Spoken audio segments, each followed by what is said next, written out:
From closed session, turn it over to County Council. Report out. Thank you, Mr. Chair.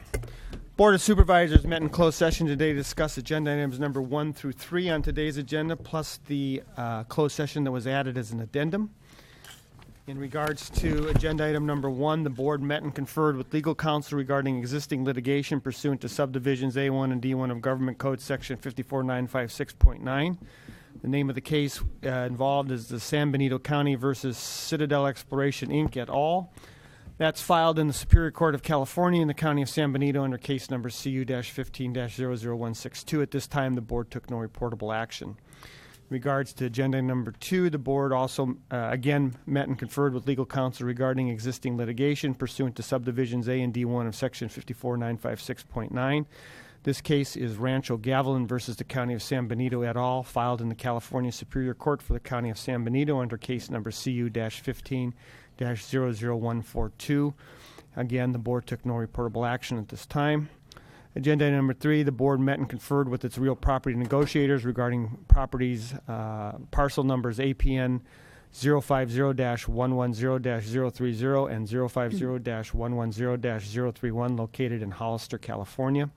The agency negotiators were Alan Yamamoto, the Behavioral Health Services Director, Brent Barnes, the Resource Management Agency Director, Adam Goldstone, the Capital Program Manager, Ray Espinoza, CAO, Joe Paul Gonzalez, the Clerk Recorder Auditor, Maria Sanchez, the Behavioral Health Case Management Services / Administrative Services Specialist 2, Matthew Granger, County Counsel, Barbara Thompson, Assistant County Counsel, and Shirley Murphy, Deputy County Counsel. The negotiating party is Sonny Flores, the Executive Director for the Community Services Development Corporation. Under negotiation were the price and terms of payment for the property in question. The authority to meet in closed session can be found in California Government Code Section 54956.8. At this time, the board took no reportable action in regards to agenda item number 3. Finally, on the addendum, the board met and conferred in closed session with legal counsel regarding anticipated litigation and the significant exposure to litigation pursuant to subdivisions D2 and E2 of Government Code Section 54956.9 in one case. The facts and circumstances justifying this closed session were the potential of additional litigation regarding the master tax sharing agreement currently being litigated in Award Homes, Inc. versus the County of San Benito et al., case number CU-15-00099, and BMC Promiseway, LLC, doing business as Benchmark Communities versus County of San Benito et al., again filed in the California Superior Court in the County of San Benito under case number CU-15-0056. At this time, the board took no reportable action in regards to the closed session added as the addendum. Thank you, Mr. Chair. Thank you, Council. So moving on, we will, where am I on the agenda here? Move to, sorry, everybody. Mr. Chair, we're going to open up the presentation. Public hearing. Reconvene That's right. We got to reconvene the public hearing from this morning, which was Resource Management Agency. Mr. Barnes.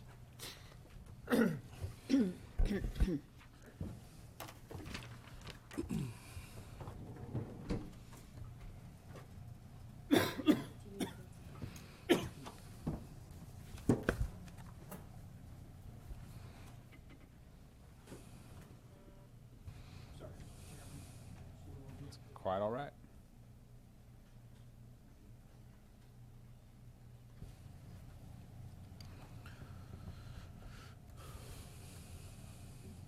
There you go. Good morning, Mr. Chairman, members of the board.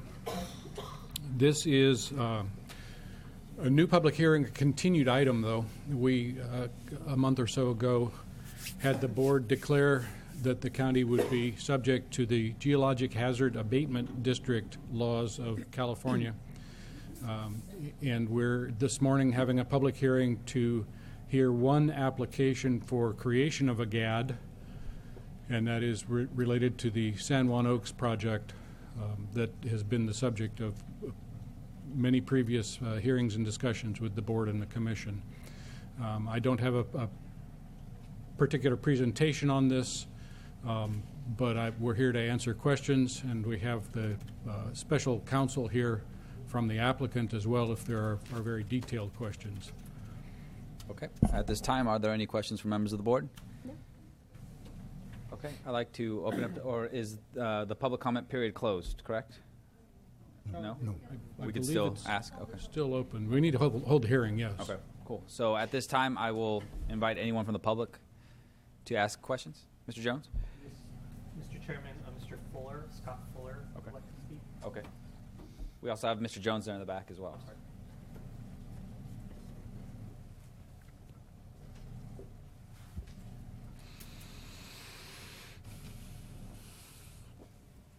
Mr. Chair, thank you. Scott Fuller from San Juan Oaks. I'm here representing currently the sole legal owner of the property, San Juan Oaks, and we have no objection to the formation of the GAD, and we ask that you proceed. We have with us Eric Carroll from NGO, who are experts in GAD administration, and Patricia Curtin, who's a expert GAD attorney, if there's any specific questions. Thank you. Thank you, Mr. Fuller.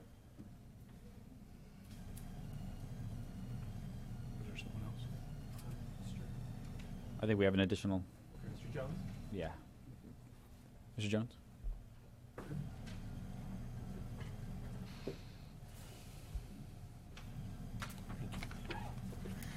Thank you, Mr. Chairman, board members. I must confess I did not read the backup on this, and I was wondering where's the district and how much is the assessment going to be? Thank you, sir. Thank you, Mr. Jones.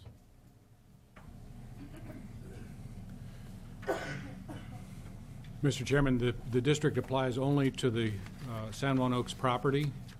I don't believe that the final amount of the assessment has been determined yet. It's part of the plan of control and all that will be a part of the GAD itself. So the GAD is really very much like an insurance policy. It's a financing district that has almost municipal powers and allows the property owners to assess themselves, if you will, to put money aside for repair and prevention of geologic hazards that may exist, from cleaning up landslides to cleaning of storm drains and ponds to alleviate potential flooding hazards and those sorts of things. But the final plan of control is not yet in place.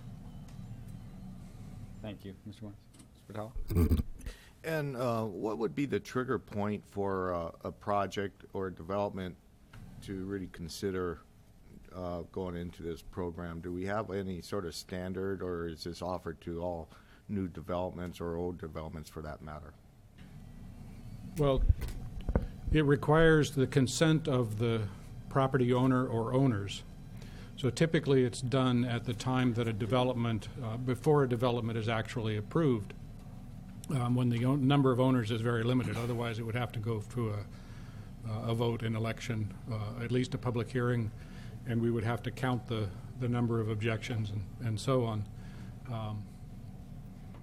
It runs with the land, and so it's tied to, well, let me put it this way. There's a disclosure in the chain of title, in the title report for each of the subsequent owners, that says you are part of this GAD, and by buying the property, you agree to be a part of it. The GAD board, when it's ultimately formed and does business, could conceivably vote to dissolve, just like a municipal government could, or another body. I've never heard of that happening, but. Okay, thank you. Okay, are there any other questions from members of the board? I have a question, Mr. Chair. Supervisor Barrios. Brand, you said this is voluntary by the property owner. Yes. It is state law. There is no mandate then to. There is no mandate for this. No, it is voluntary. Excuse me. But as I said, it is like an insurance policy, and it's good business, if you will, for both the property owner and for the county, because it establishes a separate fund for hazard abatement, which bills might come due to either individual property owners or to the county, depending on the circumstance of a hazard, a landslide, for example.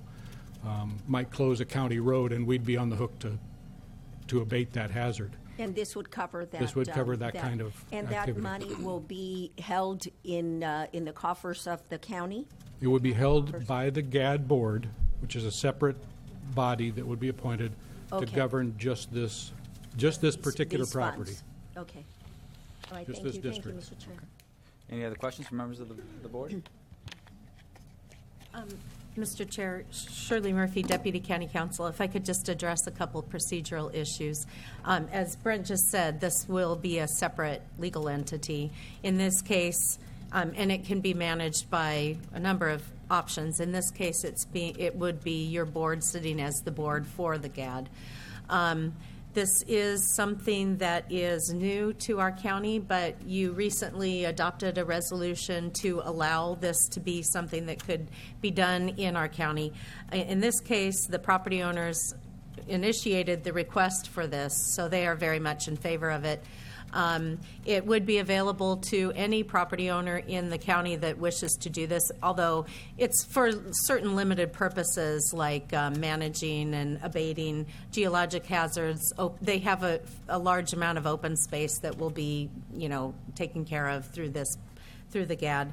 And once the GAD is formed, then there will be a separate process by the GAD board to adopt the plan of control and the assessments and those items. So those will be coming a little bit later.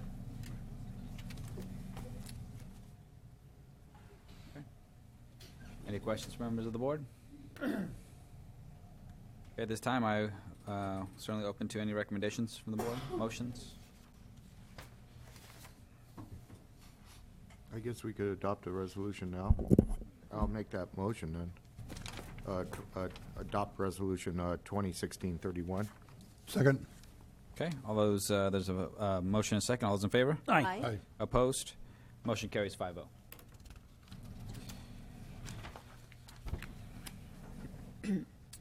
So now moving on to item C, presentations and recognitions. Item C, I've gone ahead and moved that to the first item to be heard under the regular agenda.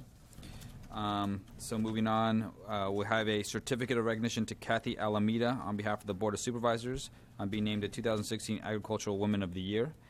The second one is a proclamation that is declaring May 15th through the 21st as of 2016 as Emergency Medical Services Week.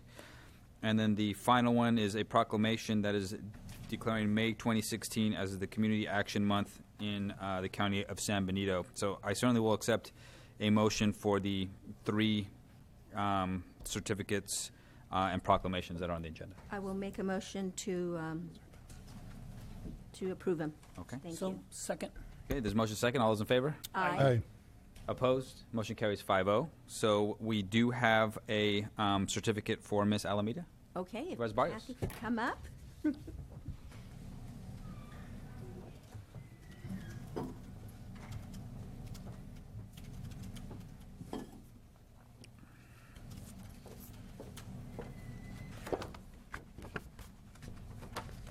Come on up here. My congratulations to you. Thank you very much. Appreciate it. You're so worthy of receiving this recognition on behalf of the Board of Supervisors. I know that you and your family do so much for this county. Ag Against Hunger is one of the biggest things. A Farm Day. I mean, you're talking the biggest industry in San Benito County, and you and your family are a big part of it. So thank you so much for what you do, for what you give us, and for always educating children, because I think that's one of the biggest things that you have been involved in, making sure that our next generation knows the value of agriculture. So Thank you. on behalf of the Board of Supervisors, I'd like to present you this certificate of recognition for 2016 Ag Woman of the Year. So congratulations. You're welcome to say something. Oh, come on. Don't be shy. Thank you. Usually I'm up here complaining to you guys, but thank you very much. Agriculture is a big part of my life, my family's life. I'm third generation California farmers. Our children, I'm proud to say, are fourth generation. And I just want to remind the board to always keep in mind agriculture, our basis, our heritage, our roots when making decisions about our future. Yeah, I just want you to keep that in mind as more housing and more development come in, that really the basis of us is agriculture. And I'd like to say that California, we feed the world. And we always have to remember that, and let's remember our roots. But thank you very much for the recognition. Thank you. So next, I'd like to invite up to the podium Supervisor Anthony Botello, as he's going to present a proclamation that is declaring May 15th through the 21st as Emergency Medical Services Week, and to recognize all San Diego County Emergency Medical, the services EMS partners for outstanding services within our county. Yes, I want to, Kevin.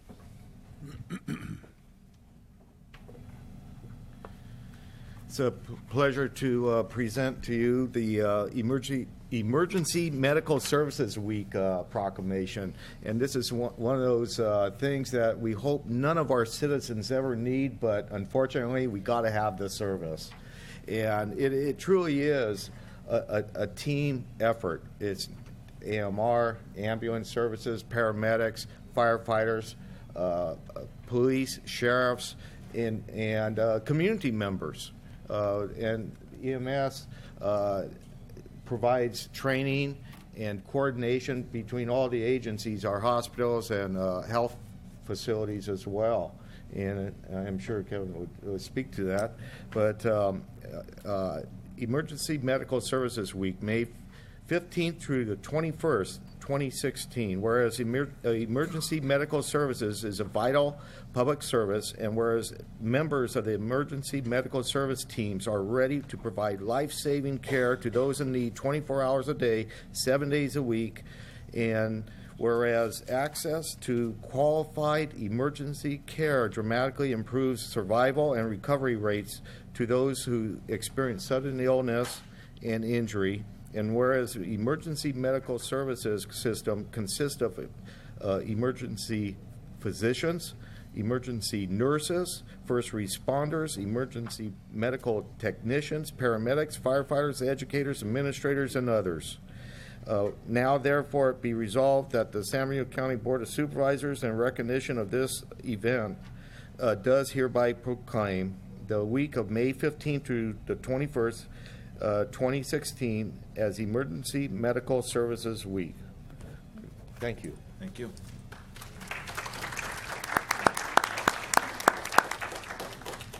Good morning, Board of Supervisors.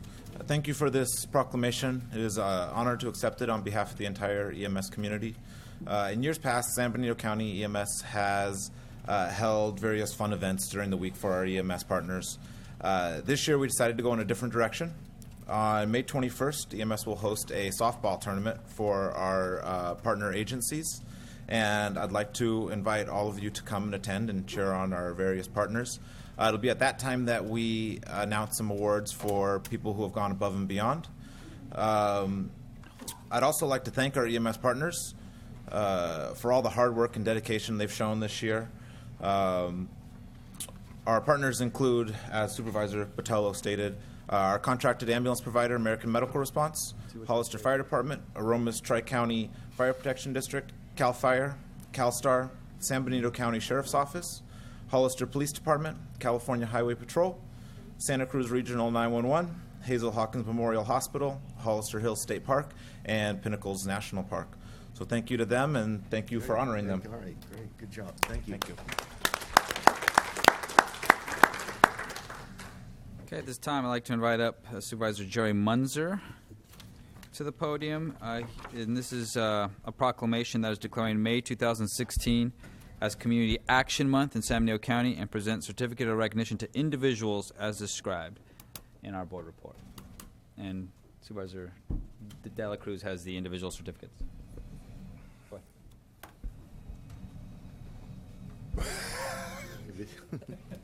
So Supervisor Munzer, you have the proclamation, and he has the certificates. Okay, I'm sorry, I didn't. It's a team effort. So do we? Teamwork. Huh? Teamwork. Okay. They didn't tell me this. Hey,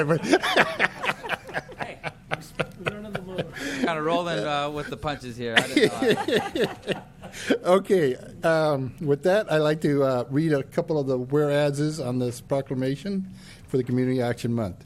Whereas community action emerged from the heart of President Lyndon B. Johnson, 1964 proclamation of America's war on poverty, where battles must be won in the field, in every private home, in every public office, from the courthouse to the White House. And whereas the community action has enhanced the lives of millions of people across America by providing essential life-changing services and opportunities such as affordable housing, economic development, health care, energy assistance, natural disaster relief, and recovery. And whereas the community action will continue to implement innovative and cost-efficient programs to improve the lives and living conditions of the impoverished, continue to provide support and opportunities for all citizens in need of assistance, and continue to be a major voice of reason in establishing welfare system reform. Whereas the San Benito County Community Action Board has served as the advisory arm of the local community action agency since 1986. Now, therefore, San Benito County Board of Supervisors do hereby proclaim May 2016 as a Community Action Month in recognition of the hard work and dedication to the community of San Benito County. In witness of approval of this proclamation by the Board of Supervisors, San Benito County, this 10th day of May 2016.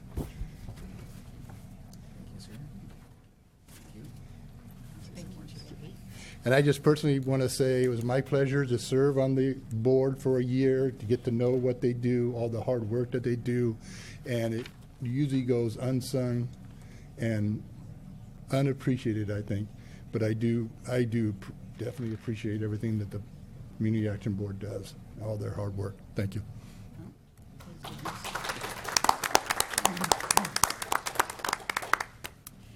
Thank you, Board, for acknowledging Community Action Board for Community Action for May of 2016.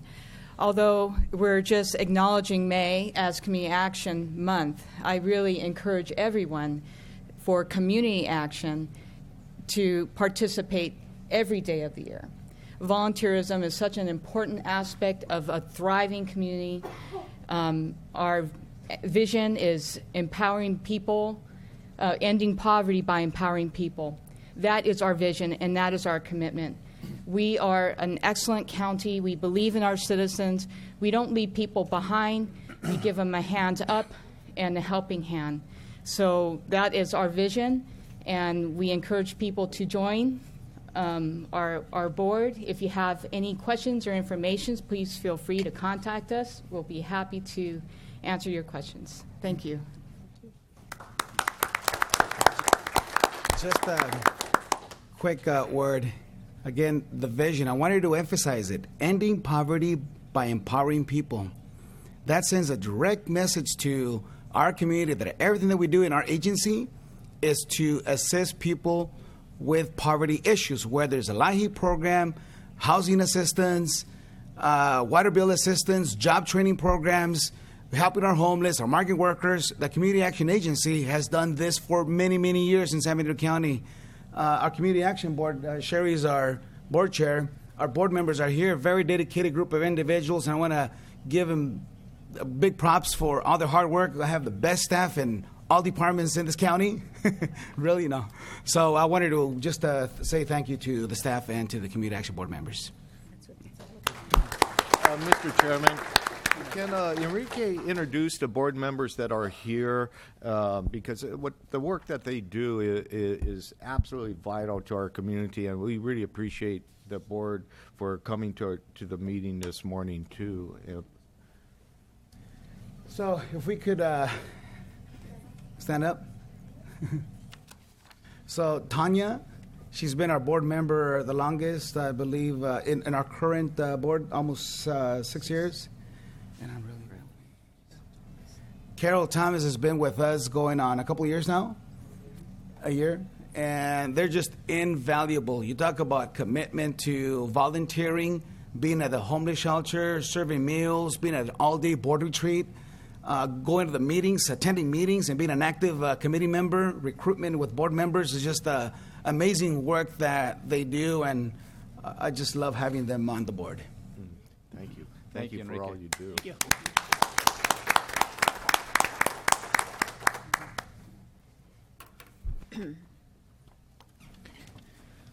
Okay, moving on. I'll go to item D, public comment. This is the opportunity to address this board on items of interest not appearing on the agenda. No action may be taken unless provided by the Government Code Section 54954.2. Mr. Clerk. Mr. Chairman, Marty Richmond.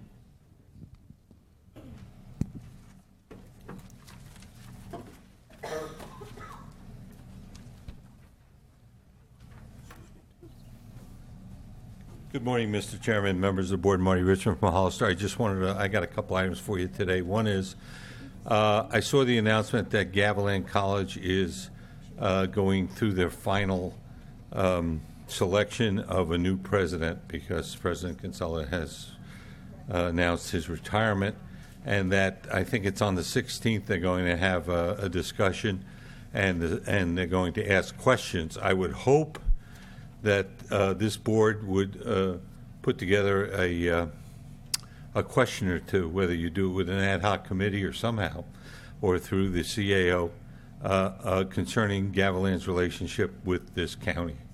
Unlike Santa Clara County, they are our only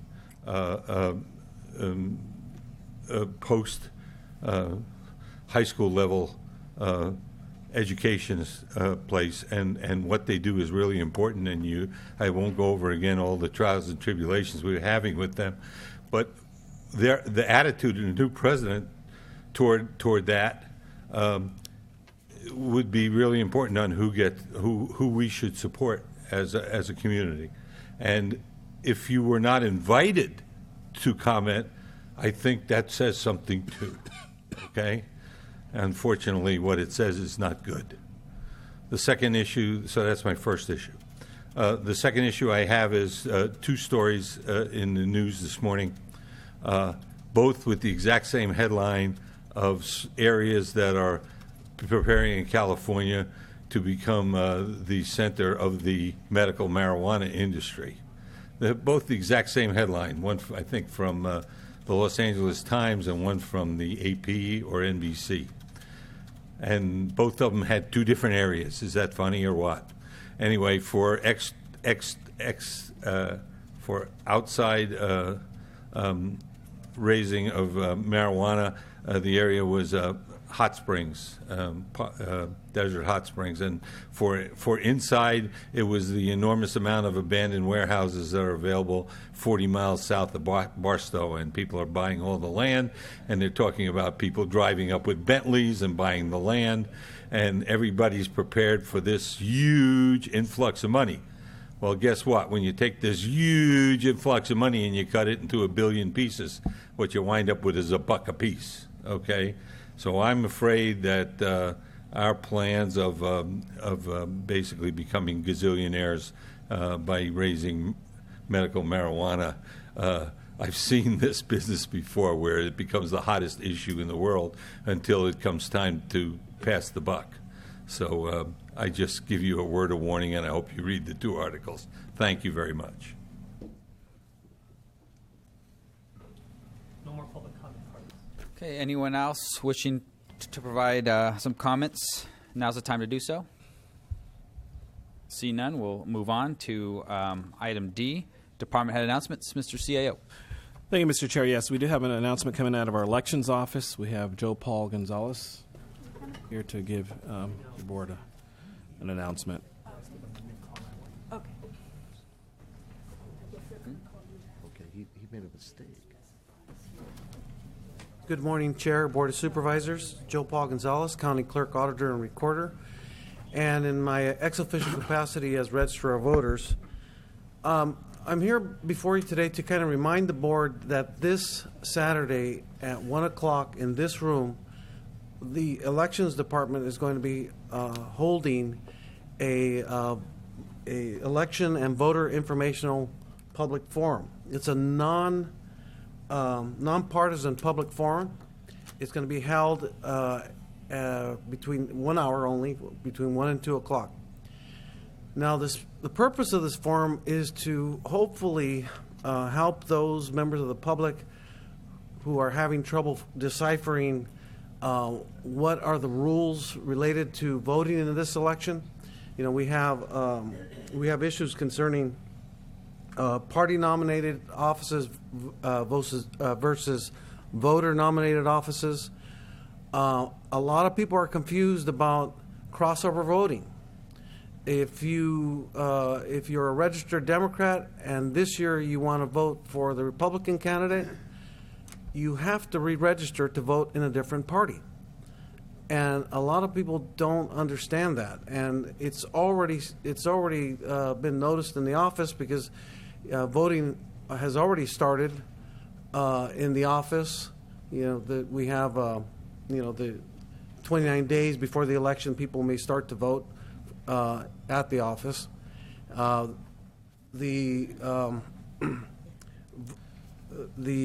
vote by mail ballots have been sent out. They should be receiving them today. Many of the voters who are permanent voters will be receiving them. All of them will be receiving them very shortly. So, you know, the office is a little bit disappointed that there's so much confusion this year, and that's the reason why we're having this public forum. So if any members of the public, if they'd like to come to the forum, it's going to be a question and answer format, so the public can ask any questions concerning, for example, no party preference voter. They haven't selected a party, you know, they're not registered in a party. May 23rd is the last date at which you may register in a party if you want to vote, for example, in the Green Party or in the Republican Party. Those parties do not allow crossover voting. So you have to register in that party in order to vote in the June 7th election. If you're a Democrat and you'd like to vote for a Republican candidate in this June 7th election, you have to re-register no later than May 23rd. So these are very important things because you're going to be very disappointed if you're not able to vote for the candidate of your choice. So again, this Saturday, 1 o'clock to 2 o'clock, here in the Board of Supervisors chambers, the election and informational public forum. Board have any questions? Any questions from the board? Okay. Joe Paul, all right. As always, thank you for your updates. Thank you. We also have another announcement coming out of administration. We have a special board meeting May 17th. We will be reviewing with your board our budget for this year. We'll be highlighting certain things as the public agency retirement services, another pension item that we will be looking at, rainy day policies. We'll also be addressing teeter funds, budget administration policies. We'll also review with your board the actuarial studies, with what we've been working on, as well as a possible glimpse of the 2016-17 county budget, which I think we'll be able to do at a high level this board meeting. We hope to have a report back to your board regarding CalPERS and what their new rates will be, and be able to discuss that and incorporate that for next year's budget. So that's what's highlighted. I also wanted to highlight for your board as well that our plan is not only with May 17th meeting, we're going to highlight in June 14th in the afternoon. We'll hopefully do a dry run of the budget and get into some details if your board has any specific questions that we can address before the actual budget hearings. On June 27th, that's a Monday, that will be actually our budget hearing. And we hope to get that done in a day or two, the 27th and 28th of this month. So I just wanted to remind the board of that. One other item, Mr. Chair, item number 31 on our agenda. We'd like to move that to May 24th agenda. The very last item on our agenda. That's item number 31. 31, you got it. And that's it. That's all we have for announcements, Mr. Chair. Thank you, Mr. CAO. Okay, this time we'll move on to item F, board announcements. Start to my left with Supervisor Barrios. Thank you, Mr. Chair. Just two announcements. I attended the San Benito Lodge presentation. They did a cornerstone presentation to our new courthouse. Even though it's been there for over a year, they presented them with a plaque and did a ceremony. Very nice event, very formal, and it was just a pleasure to see them work through their process. And that was our local Masonic Lodge. I also attended a reception, as well as some of our other supervisors, for our outgoing Congressman, Sam Farr. He was recognized, he was presented, and by the way, our chair did a wonderful job in presenting him with a proclamation that we approved the last board meeting, and he was very excited, very happy to receive it. And we gave him a lot of kudos for what he's done for San Benito County and all the accomplishments, not only local, but regional and national accomplishments. So anyway, that was a very nice way to recognize what he has done for us. So thank you, Mr. Chair. Supervisor Dela Cruz. Yes, Mr. Chair, if it's okay with the chair, can I make the presentations of certificates? They should have been done right after Supervisor Munzer, but somehow just the confusion didn't happen. Absolutely. Go ahead and get that done. And we apologize for the confusion because they weren't listed on our agenda. They're hidden in one of these items, and so created a lot of some confusion this morning. Can I have someone from the department come up with me? Enrique? All right. When I name the person, can you please come up to the podium to receive your certificate? And if you want to give a 10-minute speech, you could. I'm just joking. 10 seconds at the most. No, checking. Lorena Moreno, is she here? Of course. Thank you for your persistence and determination to excel by enrolling in the expanded subsidized employment program and securing permanent employment. Congratulations. Thank you. You want to go back? Kimberly Lopez. Kimberly? Come on, Kimberly.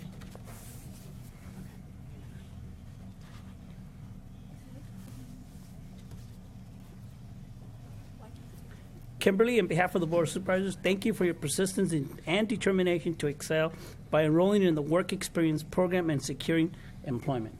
Congratulations.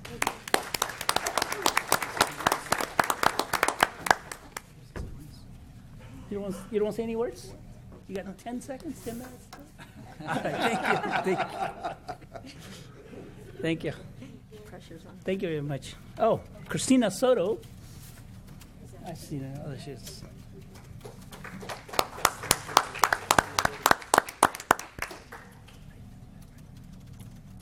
If the members that I've named, if you guys want to come to the podium in a couple of minutes, so Enrique can take a picture of all you guys. Would that be okay? Okay, Christina. Oh, thank you for your passion, commitment, and dedication to improving the lives of vulnerable community members and your contribution to the success of the emergency warning shelter. Thank you.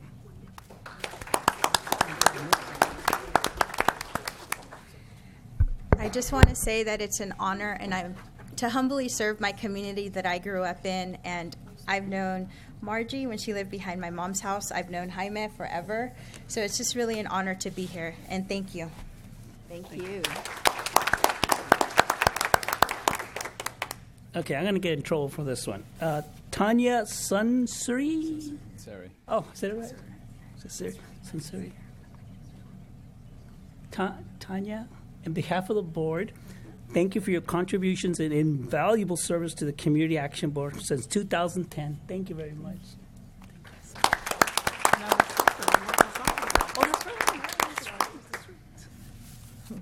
Do you want to give a couple? Sure. I have to say that it's a tremendous honor to be acknowledged by such an esteemed organization as the Community Action Board.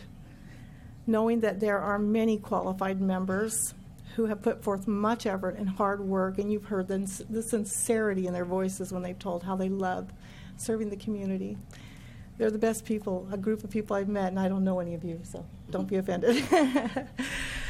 Knowing that there are in giving many that were qualified in putting forth much effort and hard work, and in giving hope and lifting up the hands that hang down and assisting the feeble knees, literally. On behalf of the CAB, thank you to our distinguished Board of Supervisors for your generous contributions and sacrifice in making San Benito County an amazing place to live. Also for continuing to encourage and support our efforts. Your kindness and generosity are greatly appreciated. And I thank you and the Community Action Board for this recognition.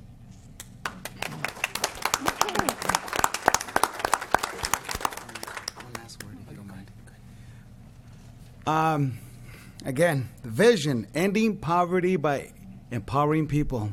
We'll continue to march forward with that vision because it's important. It's our duty. It's our obligation. I believe in it. I live to help people, and I love my job. I also want to make another announcement. Ann Ross is also a member of our board. I didn't see her when we asked board members to stand at. So, Ann Ross, thank you for all your hard work. She makes us think different. She challenges us. She is full of ideas. And we love having her on the board. So thank you very much.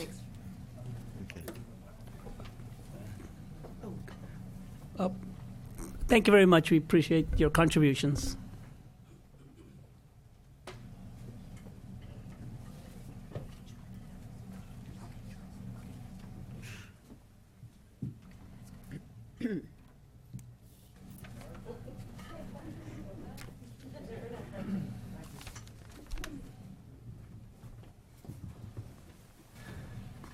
Okay, so moving on and continuing our board announcements, Supervisor Munzer. Thank you, Mr. Chair. My wife and I had the pleasure and honor of attending the San Benito Stage production of Honk Jr. It was a children's production, and it was produced by our own Shirley Murphy, which I don't think is in the room anymore. It was a great production, and I study what a producer does. It sounds like they front the money, hoping that they receive a lot when the production is successful. I doubt that Shirley and her husband received any monetary gain from this, but I just want to thank them for putting a fine production on, working with the kids, and it was an excellent production. Thank you, Mr. Chair. Thank you, Supervisor Munzer. Supervisor Patello. Thank you, Mr. Chairman. I had a few meetings the past couple of weeks. A very successful May 1st on a Sunday afternoon talking about Measure P in Aromas. The attendance was somewhere around 20, 25 people. They asked a lot of questions, and I think everybody left with the understanding that this is absolutely vital for our county, for our roads, and Measure P hopefully needs to be passed by the voters, and so we could do the proper level of maintenance and repair to our road system. I also had a couple of ad hoc committee meetings, the fire committee meeting, and it's not too soon to think about fireworks. And before everybody gets all excited, I'm here to talk about the illegal fireworks. We're not supposed to be using them.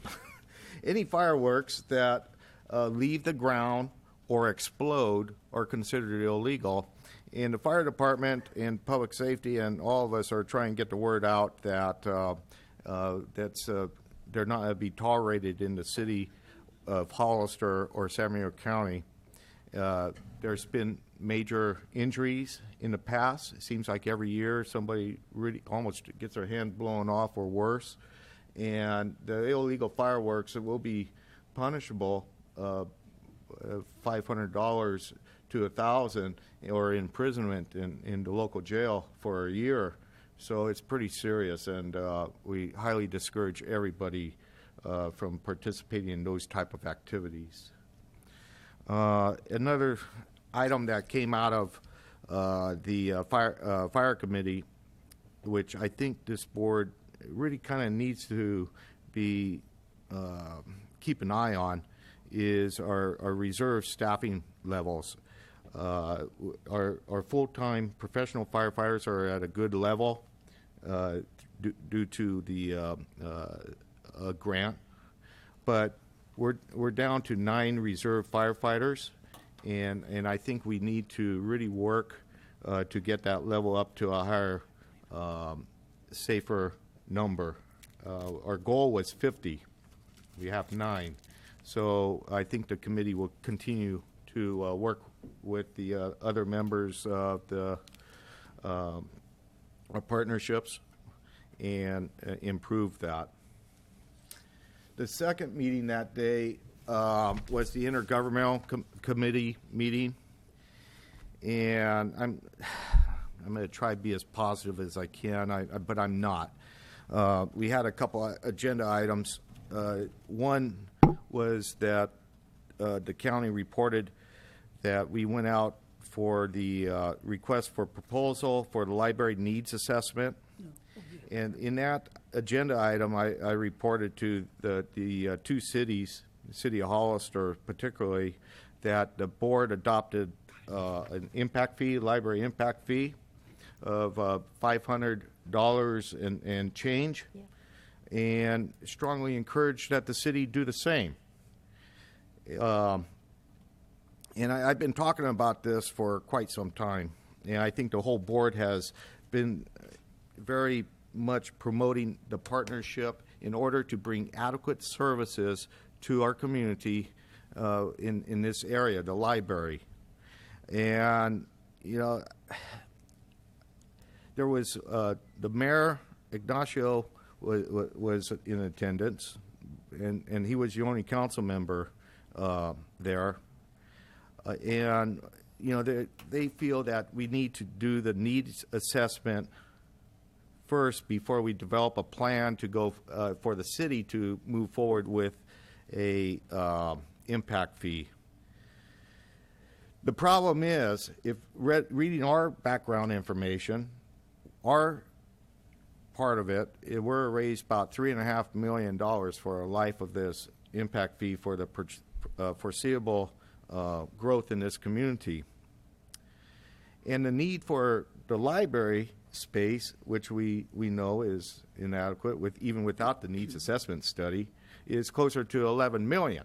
So we need our partners to step up sooner than later, let the study go forward. We're not going to collect all this money and have a new library anytime in the near future, but at least we're moving in the right direction with a partnership that we could depend on.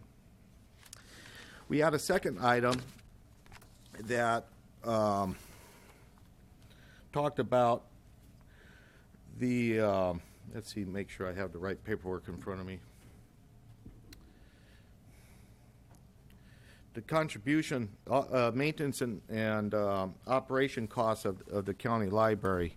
As any of us know, we go into a county library, it's well used, but the hours are very limited.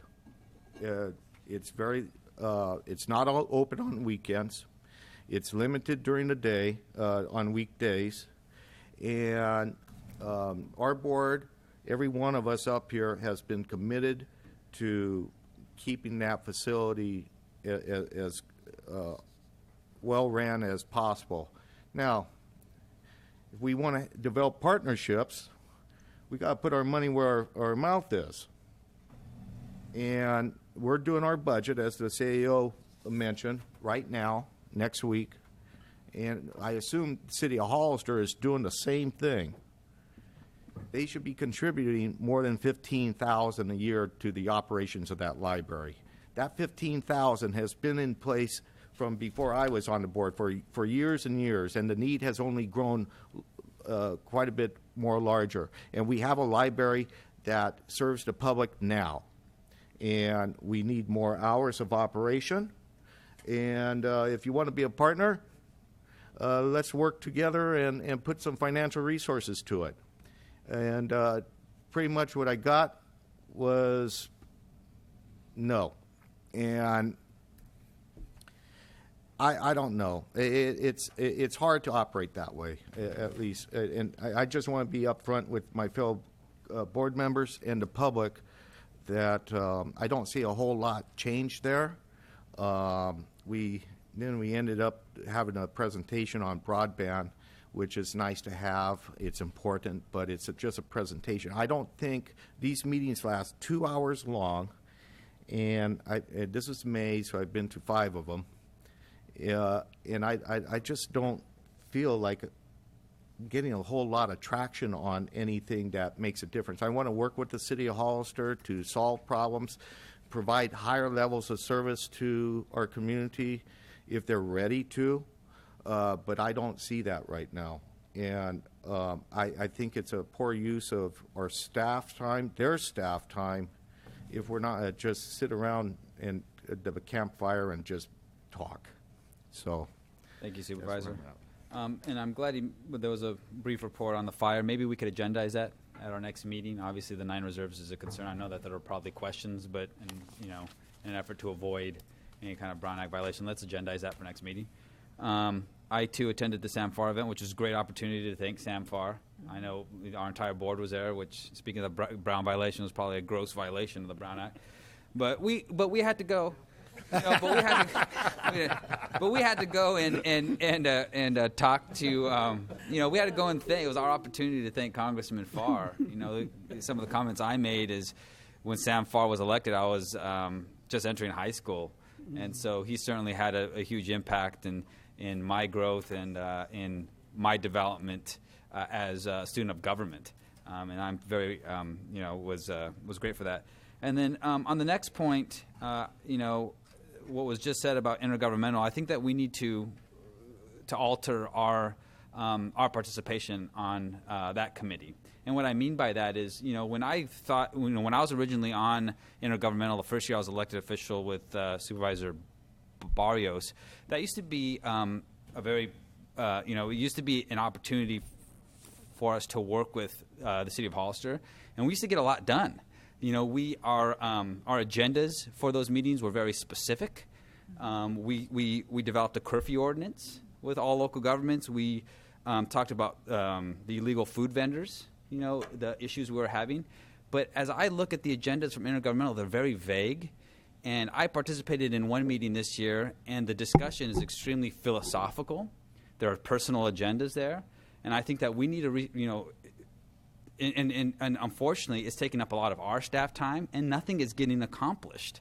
And I think what we need to do is we need to structure this committee so we could actually produce some results. And what I mean by that, I think that, when we go there, I think that the agendas need to be very specific, that the items need to be listed.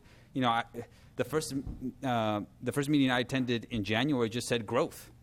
What does that mean? I want to know specifically what we're going to be working on, or what in order to prepare our staff for these meetings, and what resources we can bring to the table to solve problems for our county and for the city.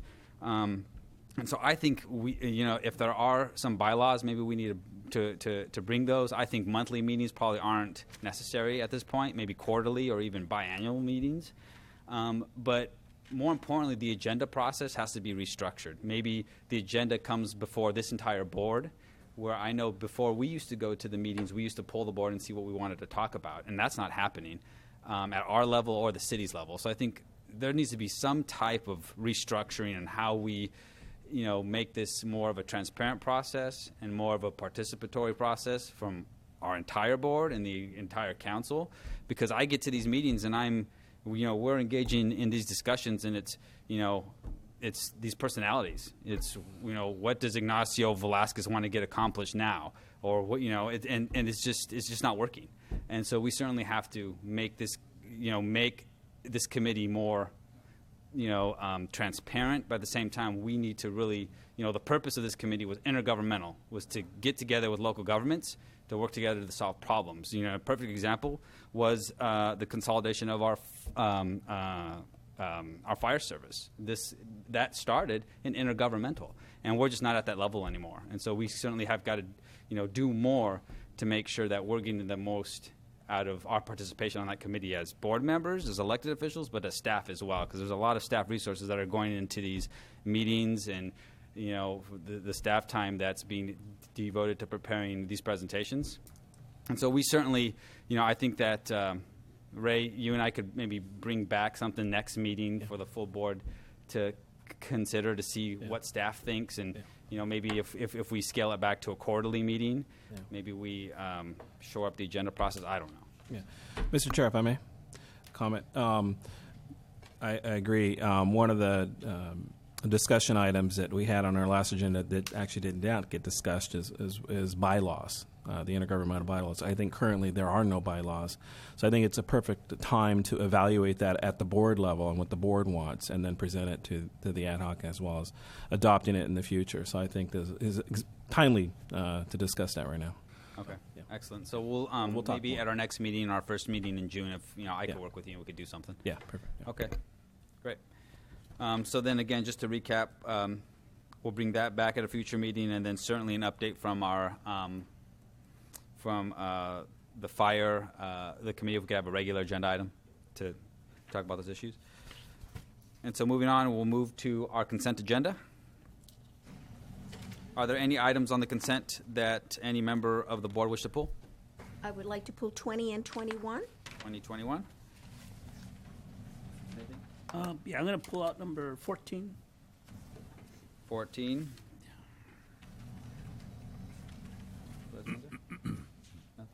Supervisor Patel, you have any items you need to pull? No. Okay. No, thank you. So at this time, I'll accept a motion for all items on consent with the exception of 14, 20, and 21. I should also ask if there are any items that the public wish to pull. See none? Okay, so I'll accept a motion for all items with the exception of 14, 20, 21. So move. Second. Okay, all those in favor? Aye. Aye. Okay, motion carries 5-0. So we'll move on to item 14. 14. Okay, thank you. As our chairman Rivas is leaving, I'll chair the meeting moving forward.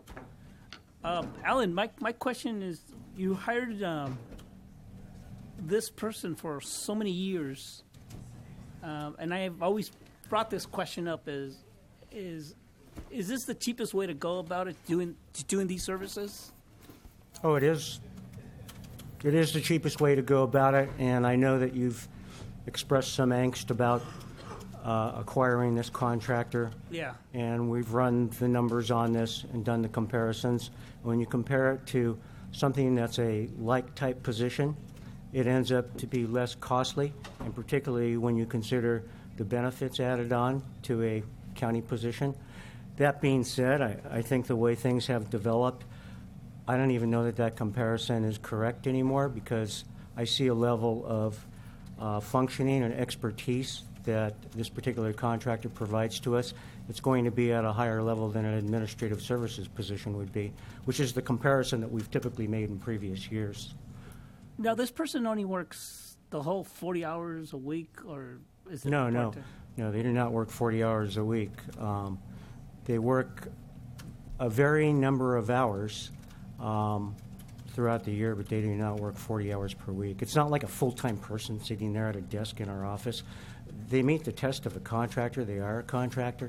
They contract with approximately 30 counties, most of them small counties, and most of them in situations like ours where the fiscal and data issues have become more complex. The oversight and auditing issues from the state, the federal government have become more complex, and they have difficulty getting this level of expertise. I just wondered that maybe we should just start training someone in-house to take care of these issues down the road, because at a $95,000 a year salary, we can definitely have a nice accountant in your department full-time, not just working on these reports that are required. You know, I have listened, as you know, over the years about your concern on this issue, and I've tried to approach this by building in-house with people that could backfill. And while we have the opportunity to have the expertise of this particular contractor to provide the training, and I'll share with you, and I need to be careful in not sharing information prematurely, we do have a accountant one that we have been developing. In fact, we moved that person all the way from account clerk, promoted them to accountant one, and we've been developing that person. That person looks promising, and I am aware that that person is now taking a position in Southern California as the chief financial officer for a hospital. So in that sense, I think we were successful in developing somebody, but unfortunately, we're not going to be able to retain that person. I also have in this current year's 16-17 budget a new position, and it's a much higher level position, Accountant 3. And I'm hoping that we get an individual that has promise to develop at that level. That being said, I've also given thought, because again, I haven't, I worry about this personally. I've made this my life's work. And so as I think about this going forward, I'm thinking we might even have to, in the future, go larger than an Accountant 3 position. We might have to go up to a Deputy of Fiscal Services. And then you are looking at a 6-figure base salary position with benefits added on. So getting back to the issue of is it being done as cheaply as possible now, yes. Would I like to implement a transition plan? Yes, because I think about the future as you do. Well, I mean, we'll get to that point when the point comes up, but this is for the meantime, this position. Supervisor Munzer? Thank you, Mr. Chair. So, Alan, I guess you kind of addressed some of my issues. So you are developing a succession plan to this situation? Yes. Yes, and I think it's a great opportunity for me to ask for your support when I come forward with positions. Okay. And then my other question would be, because this is a outside contractor, do we need to do an RFP or something similar to be transparent that give other people the opportunity to bid on this contract? Well, I have looked at that in depth, and your procurement purchasing ordinance as well as purchasing manuals allows for the sole source acquisition based on a high level of expertise, training, and history in working in this background. So it is absolutely allowable to continue with this contractor. That being said, the purchasing manual also addresses that a contract should be reviewed every 3 years. Well, as you know, this has been a long-term contract, and most people would not want to go through this every year. So I've brought it to you every year. You've been able to review it every year. I've exceeded the 3-year limitation that I would have been allowed. I'm sorry, I don't understand the fact that this has gone on longer than 3 years. What does that have to do with going out to an RFP now? Oh, what I'm saying is that we have reviewed this in excess of what would have been even required to review this contract. Also, when you talk about going to RFP, my estimation is there are probably three people in the state that have this level of expertise. That is why this individual is contracted with 30 counties. I can tell you who the other 2 people are. One is a person named Mike Geis, and he is contracted mostly with very large counties. And I can tell you that contract would probably cost you about $250 an hour if he were to be available. The second person is a person named Don Kingdon, and he has gone on to be basically a full-time consultant with Harbage Consulting, the large consulting firm that structured John Edwards' health care plan when he was making his presidential run. That person is probably going to cost you $250 an hour also, and that's if he were available. So we're talking about the opportunity to have that caliber of expertise here now. And I might also say at $86 an hour, and that figure has not changed for probably a decade. I mean, I think we're pushing it, just keeping it at that same level. All right. Thank you. Thank you, Alan. Supervisor Barrios? Thank you, Alan. I'm glad you brought that up because I do remember very well that rate has stayed consistent ever since I have been on the board. So even though there have been changes in wages and salaries and maybe benefits over the years, and maybe not, but that has stayed consistent at, I believe, at the same level, $95,000. Absolutely. For at least 8 years that I know of. So. Yes, absolutely. Yeah. Thank you. Supervisor Barrios, Patella? Yeah, as Vice Chair De La Cruz noted, we've talked about this before, and I think we're very fortunate to have this quality of contractor working for us. I don't ever hear of any issues or problems with our, with the scope of description of the scope of services that we have for this contract, and I'm very supportive of this right now. Thank you. Okay. Any other questions? Anyone from the public? No, I'll bring it back to the board. What's the pleasure of the board? I'm the one that pulled it out. I'll make the motion to approve it. Second. All those in favor say aye. Aye. Aye. Against, motion carries. Thank you. Before we go to the next one, just public information. We're going to move the discussion of the Southside Road to the first thing in the after lunch. So it will be discussed at 1:30, plus or minus. Okay, item number 20. 20 and 21 are the ones that I pull, and they're both Jim Riding Sword with our Health and Human Services. Mr. Vice Chair, thank you. And the only reason I brought those, I wanted to pull those, is I want to thank our department. I want to thank staff. I want to thank this board, because we have always shown that we value, we protect, and we nurture our children. I believe that we're a county that believes, a better future is through what we do for our kids right now. And so I just want to bring that out, because these two issues right here are growing issues. Mm-hmm. The commercial exploitation of children is a growing thing, and it is growing in rural counties. It is growing in the city. It doesn't matter where you go. That is becoming a major, major issue. And, of course, we also have the issue of foster children that we lack. Even though there's interest, we lack the services, and I know that we've been working through this for a while, Jim, and to be able to encourage more families to take in, it's not an easy job, to encourage these families to take these children in. So the fact that we're doing so much, and I think there's always room to do more for the most vulnerable population, is a good thing. And so I appreciate that we're doing these letters. I know that it's something small, but something like this can lead to something bigger that we can do for these young people. So thank you, Jim, and thank you, staff. Thank you very much. On behalf of the staff, they do a great job. Any questions from Supervisor Barrios? Both 20, you want to talk? I'm going to go ahead and this is for both of these. Okay, perfect. Hold on 1 minute. Anyone from the public on both 20 and 21? Done? Okay. Supervisor Barrios? I'll go ahead and make a motion, with your permission, Mr. Vice Chair, that we go ahead and I'll make a motion to approve both items 20 and 21. Thank you. Is there a second? Second. All those in favor say aye. Aye. Aye. Against? Motion carries. 20 and 21 pass 5-0. Okay, next thing. 4-0. Jim, stay up there. 4-0. We're going to go 29.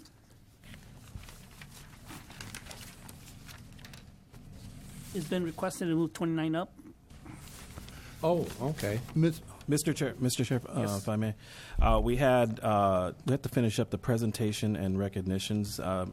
Actually, Mr. Chair, Robert Rivas actually moved that item from presentations. So that's item number C, the first one on item C, to be the first regular agenda item. Item C. Item C, which is going to be a presentation from Gina Johnson. She's a management analyst. That's correct. To Supervisor McPherson from Santa Cruz. All right, This is you need to regarding take the a seat. community choice energy. So hopefully we can get that on first. Okay, next. I'll be back. You stick around. Okay, all right. So it'll be number 29, right? No. No.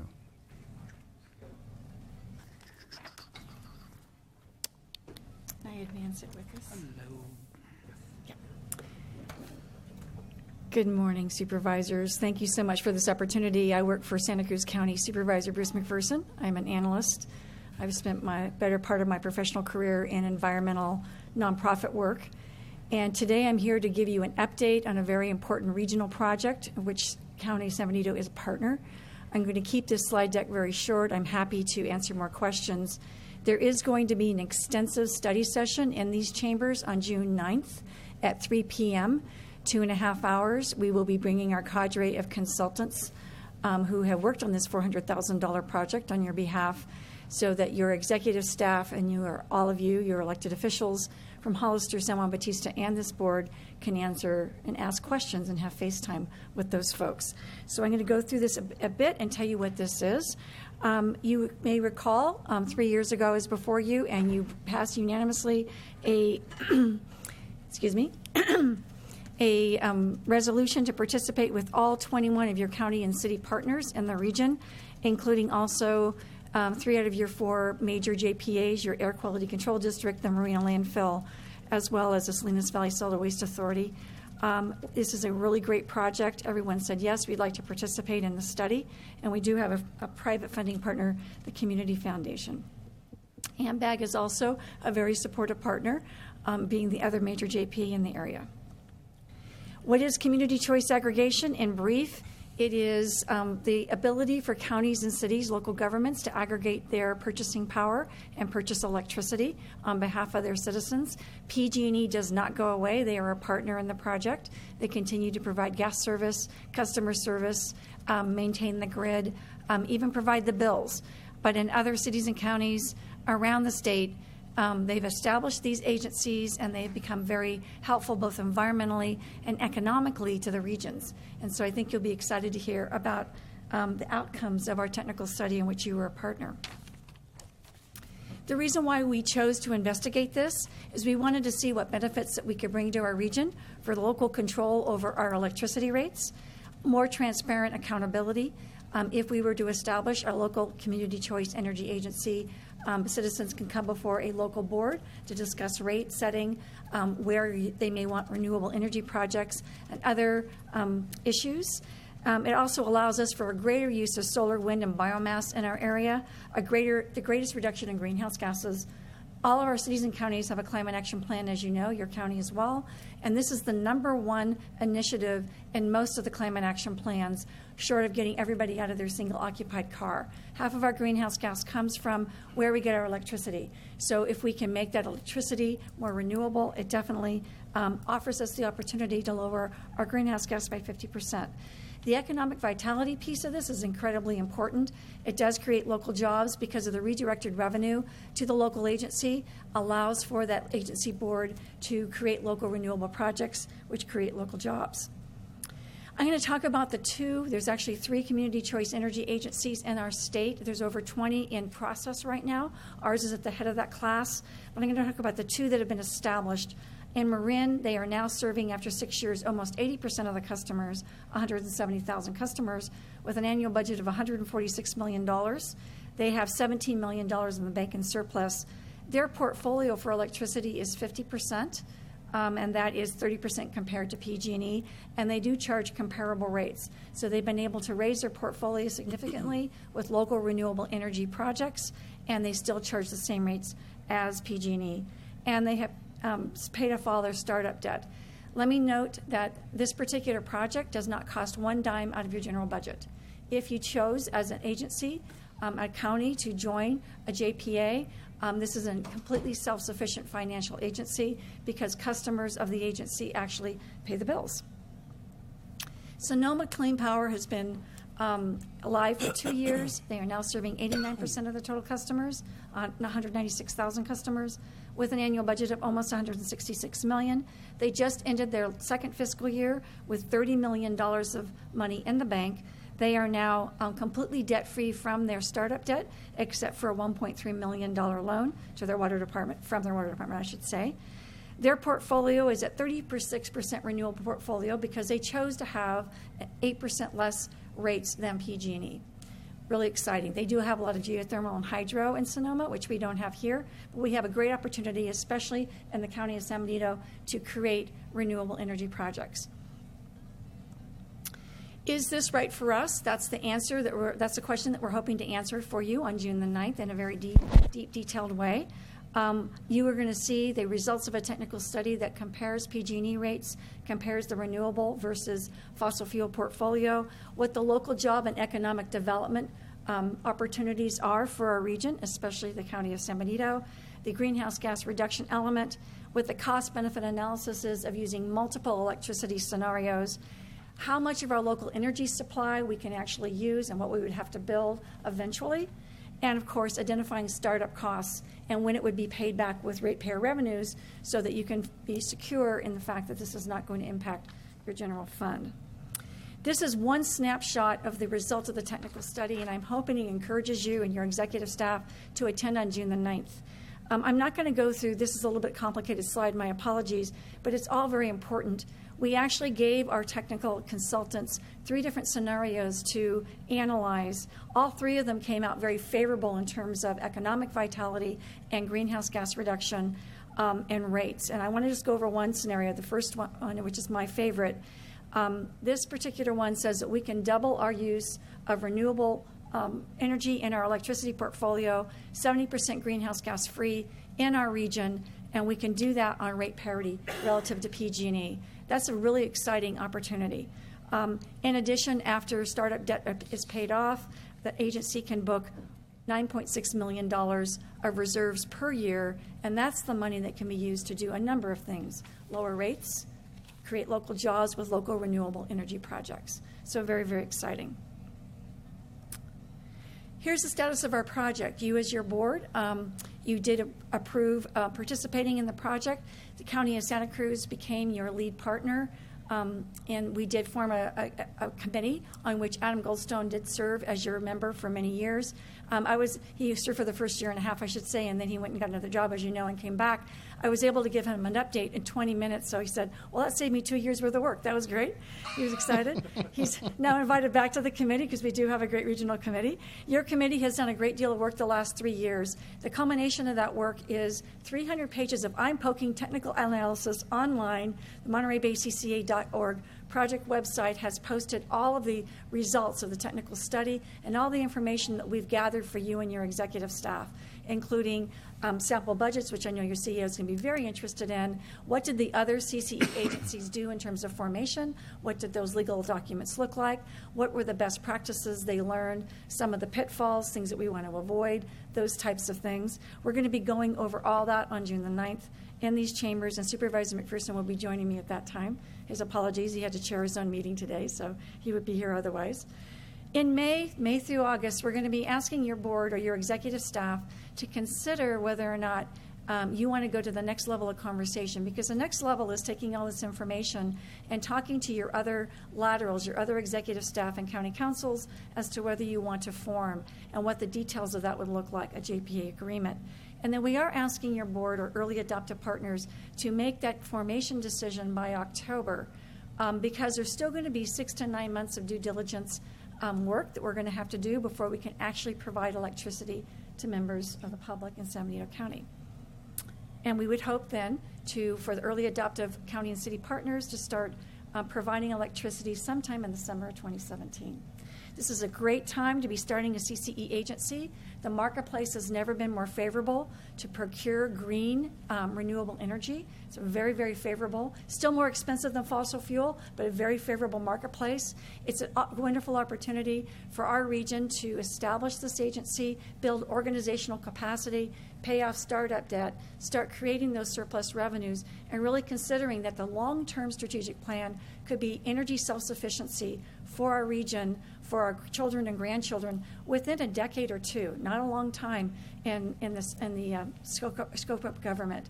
So that's a really exciting prospect, and knowing that we can guard against future fluctuations in the energy market by creating our own energy here locally and creating and maintaining those energy projects with local jobs, that's really exciting, because we have basically bulletproofed our region at some point in the next 10 to 15 years against those fluctuations.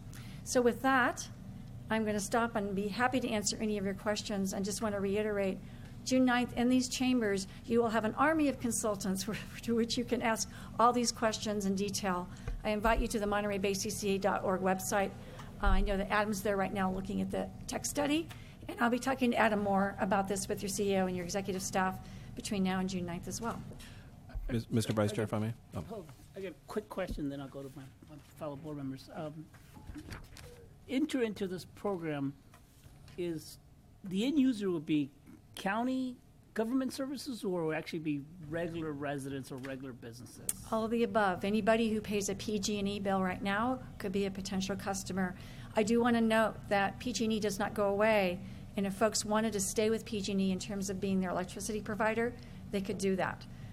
As I noted earlier, in Sonoma, 11% of the customers still buy their electricity from PG&E, 89% from the local CC. I mean, because our company, through our private business, we participate in 2 other discount programs that we get big checks at the end of the year.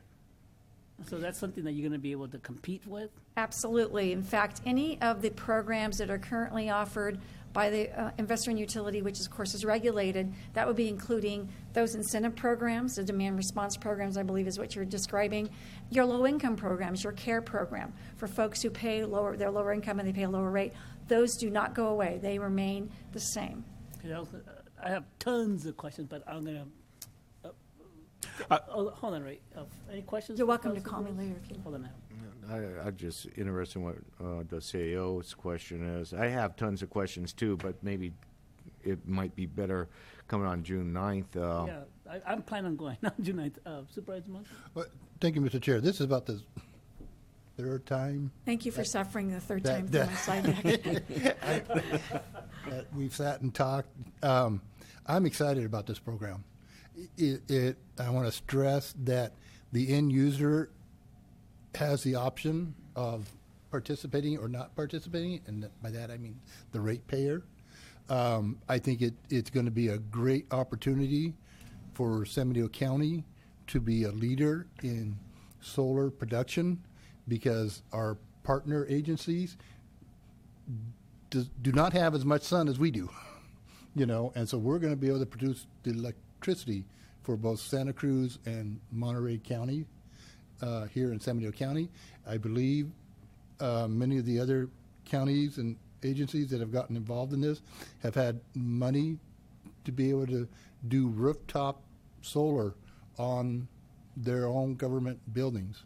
So the possibilities are just endless for San Benito County, and I'm very excited and want to encourage my fellow board members to come to the June 9th meeting, hear more about it, and let's go forward with this project. Thank you.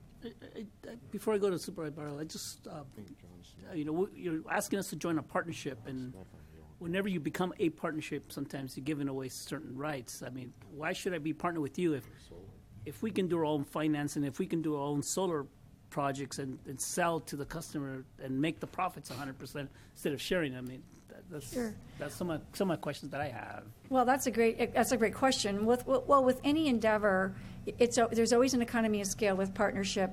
That's why if you wanted to be an early adopter partner, you would want to make sure that your executive staff were at the table with the other counties and cities so that you got the JPA agreement and the bylaws correct to protect the county of San Benito's rights. So that's really a fundamental thing. There's shared risk when you have partners. In fact, the JPA that would be formed would be a financial firewall between that JPA's operations and your general fund. So that's, again, additional risk management, which I think that would probably resonate well with your risk managers and your county council. But remember, what you're doing is what you're considering is another choice for yourselves and your citizens. PG&E does not go away. Everything that PG&E provides right now does not go away, and citizens and government agencies as well as private companies all have a choice. So really what you're considering is an opportunity to choose. Before you come to the June 9th meeting, I will actually forward to Adam and to your CAO a summary of the findings of your regional committee, and that will summarize about 9 or 10 pages. I think it's a great primer for everybody. It's a very pretty quick read, but it will give you the summary of all the work that's happened, what was investigated, and what our findings were and what the recommendations were. Naturally, it's up to your board and your executive staff to accept those recommendations, and there's all kinds of detail and resources that you can look at in addition to that. But I think it's a great staff report, so to speak, to give you that list of and a cadre of questions that you're going to want to ask the consultants when they come in here.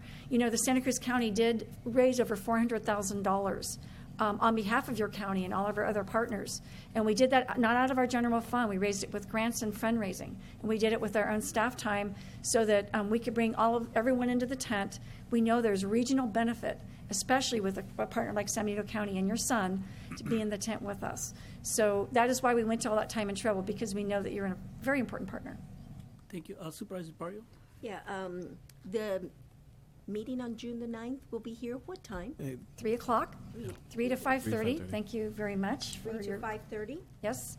Okay. And again, Mr. McPherson will be here with me, as will our half a dozen or more consultants and some state experts from around the state from Community Choice Energy. And we're hoping to get a board member from Sonoma Clean Power who's also a supervisor. So you can have some face time with legal counsel, experts, and elected officials, besides the consultants. Thank you. And my other question is, how are you going to be tied into the Public Utilities Commission? Are you governed by the PUC? Great question. The PUC does actually have to approve a business implementation plan from the local JPA board, but the governance is local with that JPA board. So once that business implementation plan has been approved by the PUC, then no, it is governed by our local board, which again is a great benefit to our region. The grid is run by the independent system operator. The investor and utility PG&E is also regulated by the PUC. But no, that board sets its own rates. It invests in its own projects, has its own determination. Okay, and my last question is there's assets that are building up from both the MCE and the Sonoma Clean Power. Those assets are owned by the JPA board. By the JPA board. That is correct. And it is the JPA board that governs the rates and just makes decisions. So if we were to come on board, we would have a say on the control. Absolutely. Of rate increases and that sort of thing. Right, or decreases. Or decreases. Right, as you can see the difference between Sonoma and Marin. Marin wanted to stay on rate parity with PG&E and provide the highest level of renewables. Sonoma chose to do a slightly lower level of renewables and say their rate payer is 8%. So these are little dials that the local board can make choices on with input from the public. Okay, thank you, Mr. Vice Chair. I have one more question. So with those two counties, they treat it as an enterprise type of fund where they'll receive revenue back on the investment that they put up front? That's correct. That's how it gets, the startup costs get paid back. Yeah, and do they take that revenue and reapply it into bigger, more renewable energy projects, or do they take that and supplement their general fund? There's a firewall between general funds because it's a separate JPA board. That's how the JPA agreements were set up. One of the things that we're going to be offering to you and we'll provide to your county council and your CEO is the sample JPA agreement so they can see what's been done before and how it worked. But there's a firewall. It is a separate JPA board, just like AMBAG or your air district or other JPA boards that you participate in. Right. And what they use their surplus funds for is up to them. It's interesting to me. I talked to the CEO of Sonoma Clean Power recently, and I asked, what are you doing with your $30 million in the bank? It's a lot of money, besides paying off almost all the debt, startup debt. He said that he is holding on to some of his money because it lowers his cost of procurement eventually. It's going to give his agency, as an independent agency, a AAA credit rating, which lowers his cost of procurement and allows him eventually to float a pretty big bond to build a lot of renewable energy and make himself 100% local and sustainable and renewable. So I thought that was really a great strategic plan. It'll take him a few more years to build those reserves. But he is subsidizing, with his board's permission, of course, subsidizing the implementation of electric car infrastructure because they're interested in lowering greenhouse gas on that side of the greenhouse gas inventory. And so more electric cars, less greenhouse gas. Okay. Marin has chosen to invest in 10 local renewable energy projects. They've finished one. It was a private-public partnership. It's a solar installation right next to their airport that has the capacity to power 2,400 homes. So the startup money, so for San Benito County, the advantage is the sun, right? The solar. And so who's going to fund all the money to build that project? Is it the county or this JPA? JPA board. So first you have to build organizational capacity. First decision is to form. Second decision is to start providing electricity, and then you start building both reserves and organizational capacity. And 2 or 3 years down the line, when you're debt-free with your local JPA, you can consider using your reserve funds for those local projects. And there's lots of different ways of incentivizing local projects. For example, Sonoma right now has $30 million in the bank. They could use all $30 million of that for local projects. What they've chosen to do is hang on to it for that AAA credit rating, so they can float a bond That's a choice of their board. You'll have bonding power as a board, JPA board. In the country of Germany, half of their power comes from solar. They did that which was called with a feed-in tariff program. So they didn't invest any money in local solar build-out. They simply said, if you as a private property owner build it, we'll buy that solar from you for more than the invest your own utility. That could be a decision of our local JPA board as well. You wouldn't have to necessarily invest. You could provide those incentives for the private sector to come forward. Another example, energy efficiency and incentivizing energy efficiency in our built environment is cheaper than building renewables. It actually also creates jobs. So to provide incentives to increase the energy efficiency of our built environment with rebates or just other kinds of local incentives from the private sector is actually cheaper than us building new renewable installations, and it also creates local jobs. So there's about 5,000 different ways you can look at proposed renewables, energy efficiency, and provide incentives. What's really great about it is that as a local board, you have all those choices, and that's a really good problem to have. It's great. And money to implement those choices. Ray? I was just going to highlight the time. That was the first thing. The other thing I was going to highlight is just to give the board kind of an idea of what we pay. Just a couple of areas. Just with one of our network operating centers, we're not like the Monterey counties or Santa Cruz, but we spend about $25,000 to $30,000 just for one small little center. So there's quite a bit of money that we have to shell out. Also, we pay for Office of Ed electricity and other areas. So definitely something that we probably want to really look at and take hold of. Yeah, that was basically it. Yeah. Okay. So before I go to the public, why you? Why not some other organization coming to us and lobbying us to join them?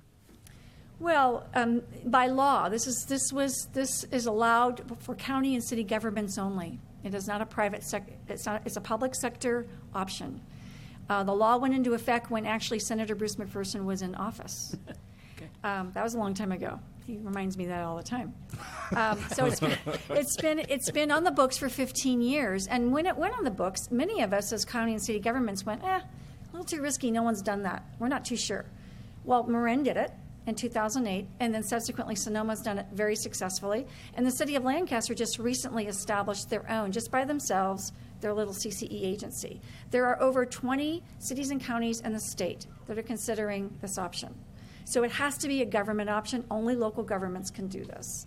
And the state legislation allows it. So we're local government. We're your partner. We're your partner in your 911 system. We try to be partners with you in all other things.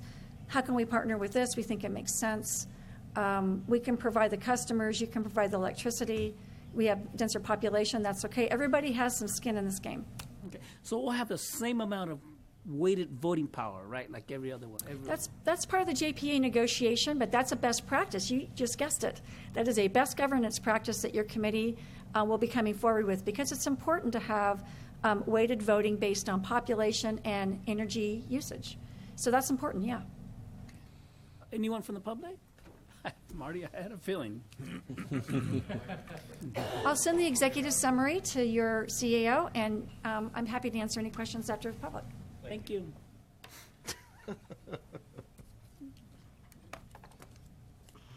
Thank you, Marty Richmond. That's for some other stuff. Enough is Marty Richmond from Hollister. Look, you all know my position on renewable energy. I'm for it because I'm for energy independence. We've seen what happened this week, last week, when we wanted to release 28 pages from the government report, and the Saudi Arabians said, hey, if you release those 28 pages, we're going to dump $75 billion worth of U.S. bonds that we hold. And the only reason we're being blackmailed is because we buy the oil to make the energy. So I'm for it. Everybody knows that. But I get nervous when people like Supervisor Munzer say he's enthusiastic. Don't get enthusiastic. Do me a favor, okay? Because because I'm going to tell you something you already know, but I'll put it on the record. We're not Sonoma, we're not Marin, and we're not even Santa Cruz County. And we've been had before on solar energy, because I've stood before people and said, read the contract. And they didn't read the contract, and we're stuck paying through the nose for solar energy down by our wastewater plant in Hollister. And we're paying 2 or 3 times what we should be paying for it.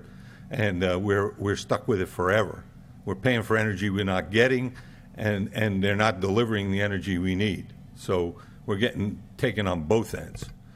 Listen, I want you to be skeptical, and I want you to ask tough questions, not easy. You know, it's easy to throw these guys a softball and believe everything they say. I'm for all this. The only problem is, as you know, we're not going to be able to supply any solar energy because we're going to be sued 1,000 times the first time we try to put a panel in here that's not on top of somebody's roof. And if you don't believe me, just look at what's going on right now down in Panocha Valley, where we have the sun, we have the transmission line, we're ready to go, and we've got the idiots up in Santa Clara suing us again because they want to come down here and watch the birds. They don't want solar energy, okay? So the idea that we'll just build acres and acres of solar panels and nobody will care is ridiculous, because it's not going to happen. We're going to get our pantsuit off. So if you do join this, you might as well put some money aside for extra lawyers. We all know that. So I'm glad I got a chance to knock on the people who are suing again over the PV2 solar project. All in all, I think we ought to take a good hard look at it. It looks like it's got a lot of potential, and the presenter was very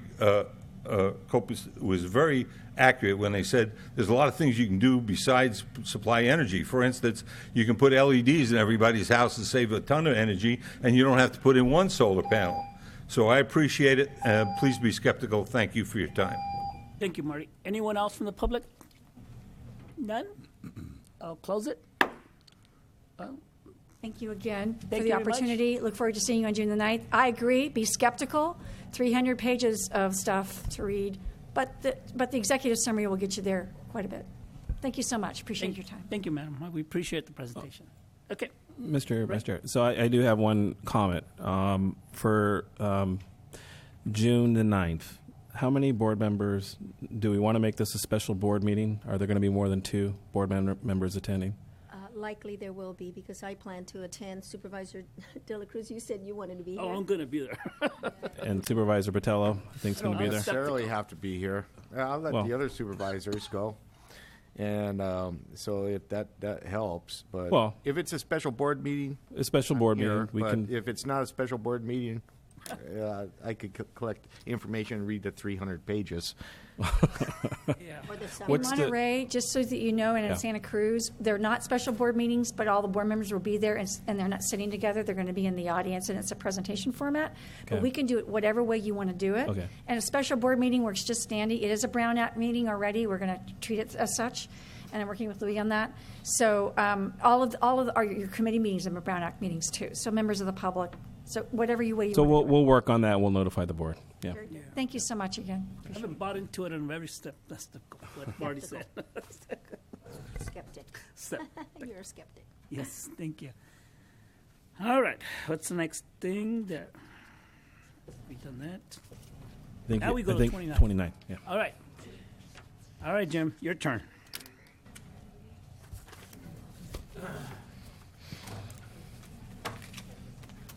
All right, good morning.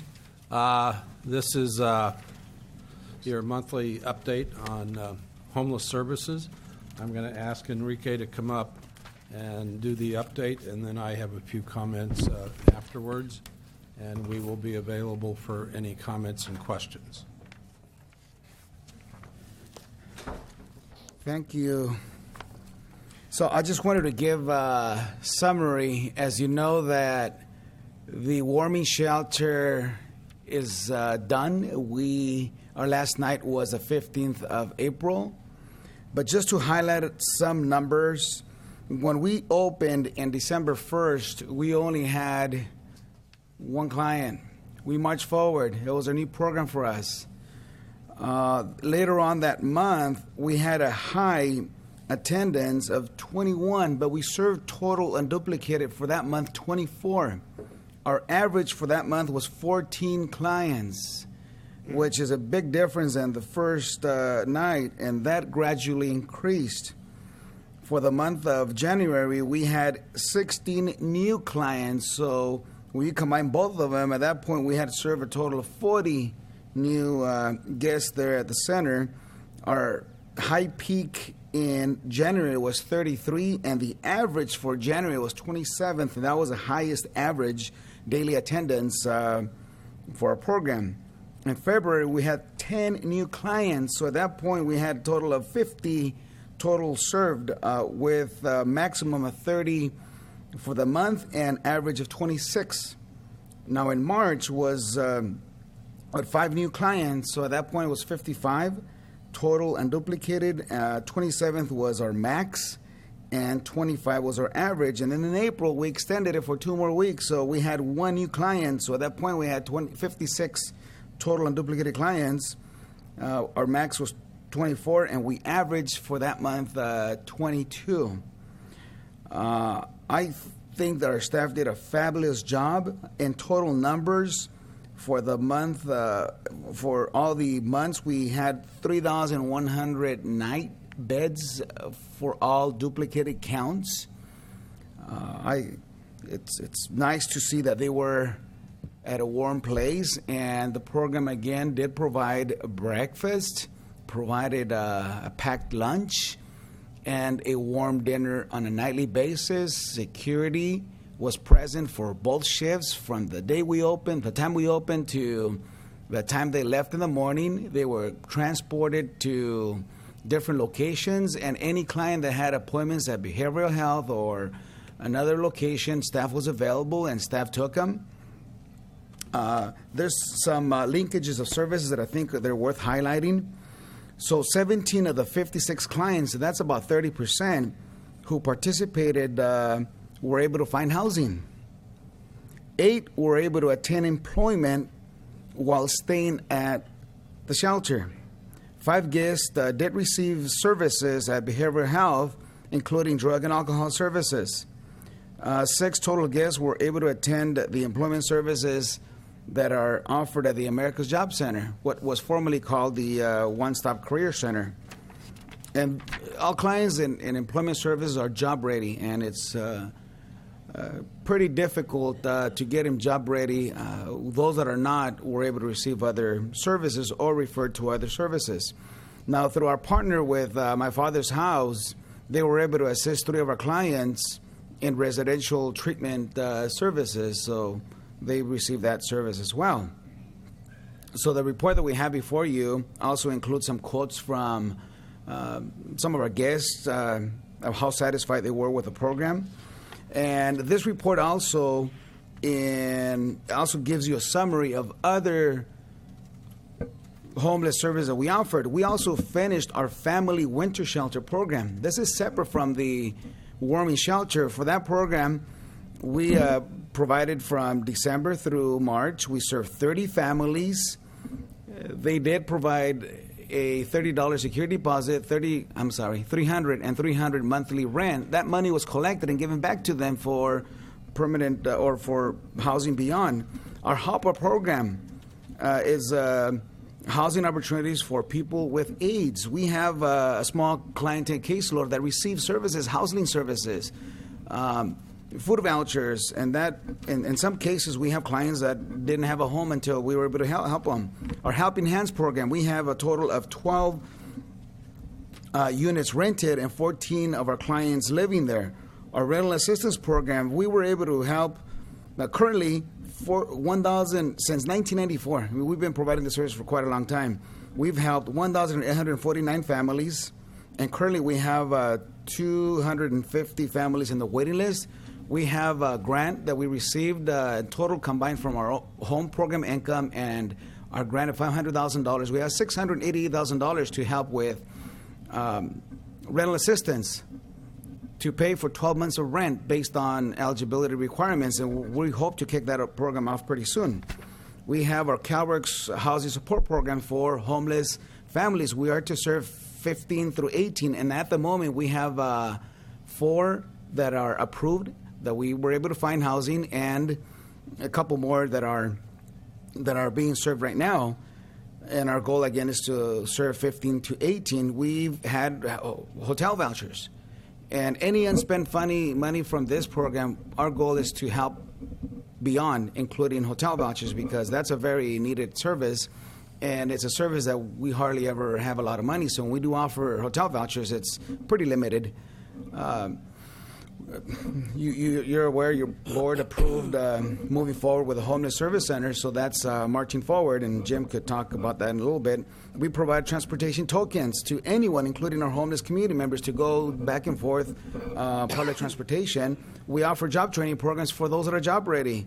Utility assistance, once they get into a home, we're able to help with utility assistance. So those are some of the services that we have done when it comes to homeless services, and it's an ongoing battle, but it gives us great satisfaction in pursuit of funds, and providing this program during the winter months is amazing. And I think Jim may have a couple of words for the homeless service center status. Thank you, Enrique. Just to report, your board approved moving forward the purchase of 1161 San Felipe. That's done. We own the building. We are now in the process of working with the state Housing and Community Development Corporation to complete that transaction with them. We are planning to meet with them on, I think, May the 18th, at which point in time we will be talking about a 2016 application for CDBG grants, and they are encouraging us to move forward with that. We held a meeting on May the 4th to talk about, I think we had over 30 members of the community there, talk about how we can begin to work together in a collaborative way. And we specifically talked with them about a specific application for a new program called Whole Person Care Pilots. We are planning to come back to the board in June to present an application for a whole person care pilot. A whole person care pilot is a community-based collaborative approach to delivering services to populations that have medical needs, specifically those who are low income and homeless. So we're encouraged, and I want to thank the board for your perseverance and your wisdom and your judgment. Thank you. Supervisor Barrios? I just want to say I'm so happy where we're at. This is something that we were talking earlier about where things began. This addressing the homeless situation started at intergovernmental. And I think we've made great strides it took us a while, but we're moving on in a very positive way. So thank you. Thank you to the staff as well. So. Thank you. Supervisor Bertolo?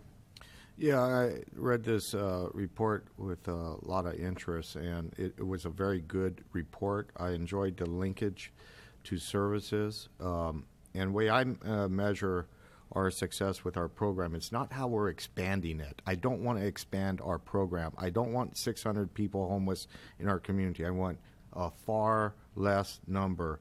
I want to see, here in the linkage of services, the first bullet point, 30% of our guests were able to participated in the warming center find housing. We have to do better. And I know we can do better. I think we're making an emphasis with our housing programs to find all levels of housing, so it will be easier to place these folks. I want to see this thing ultimately go in the coming years that that number is going down. Yep. We'll always need this, but that will be the measure of success as they find the help in behavioral services, help finding employment. I'd like to see that number go up. But all in all, this was a good report. It's encouraging seeing that people get off the street. Thank you. Supervisor Munster? Thank you, Mr. Vice Chair. I just want to say also thank you, Jim, for the report. I think we're headed in the right direction. It's been kind of rough road at times, but we're definitely headed in the right direction. Thank you very much.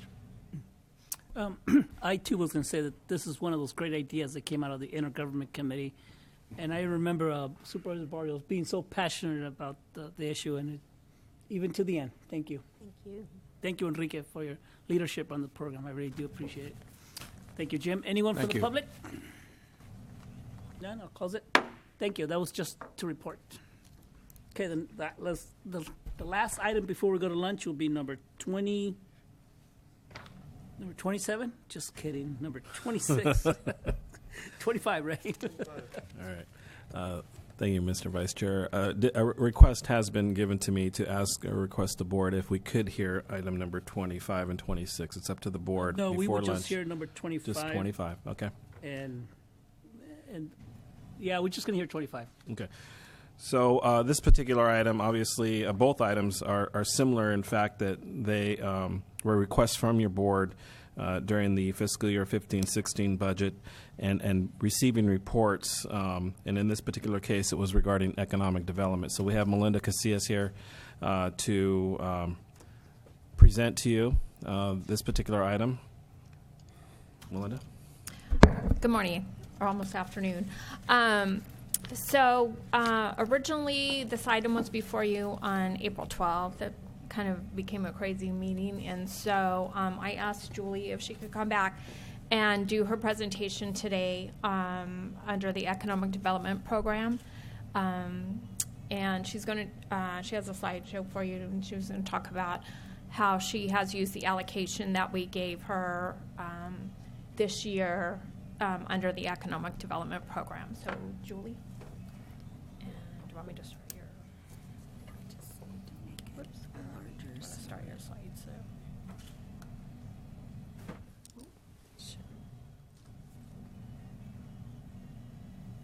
It should start.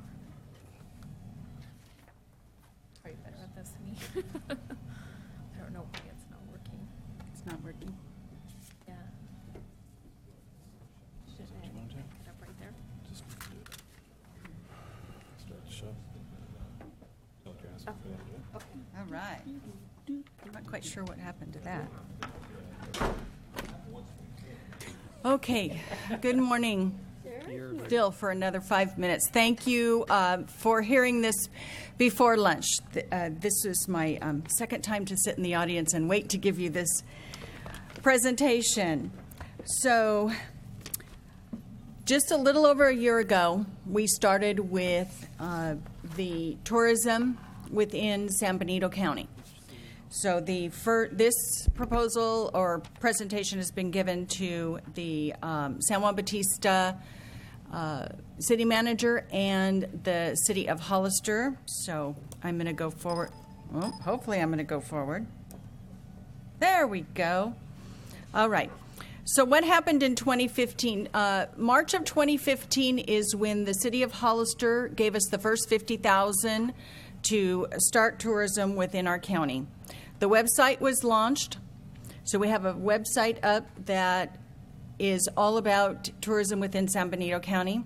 Our Facebook was set up. We have a Twitter page, and we also have a Pinterest setup page. We've given out over 1,300 visitor bags. They've been distributed at Bellotto Park, Bar SC Ranch, the Olive Festival, Oils of Piscinas, large RV groups that come into the community. They stop by the office. They call us before. We make up these visitor packets for them, and they pick them up. And we've also had cycling groups come through and pick these up.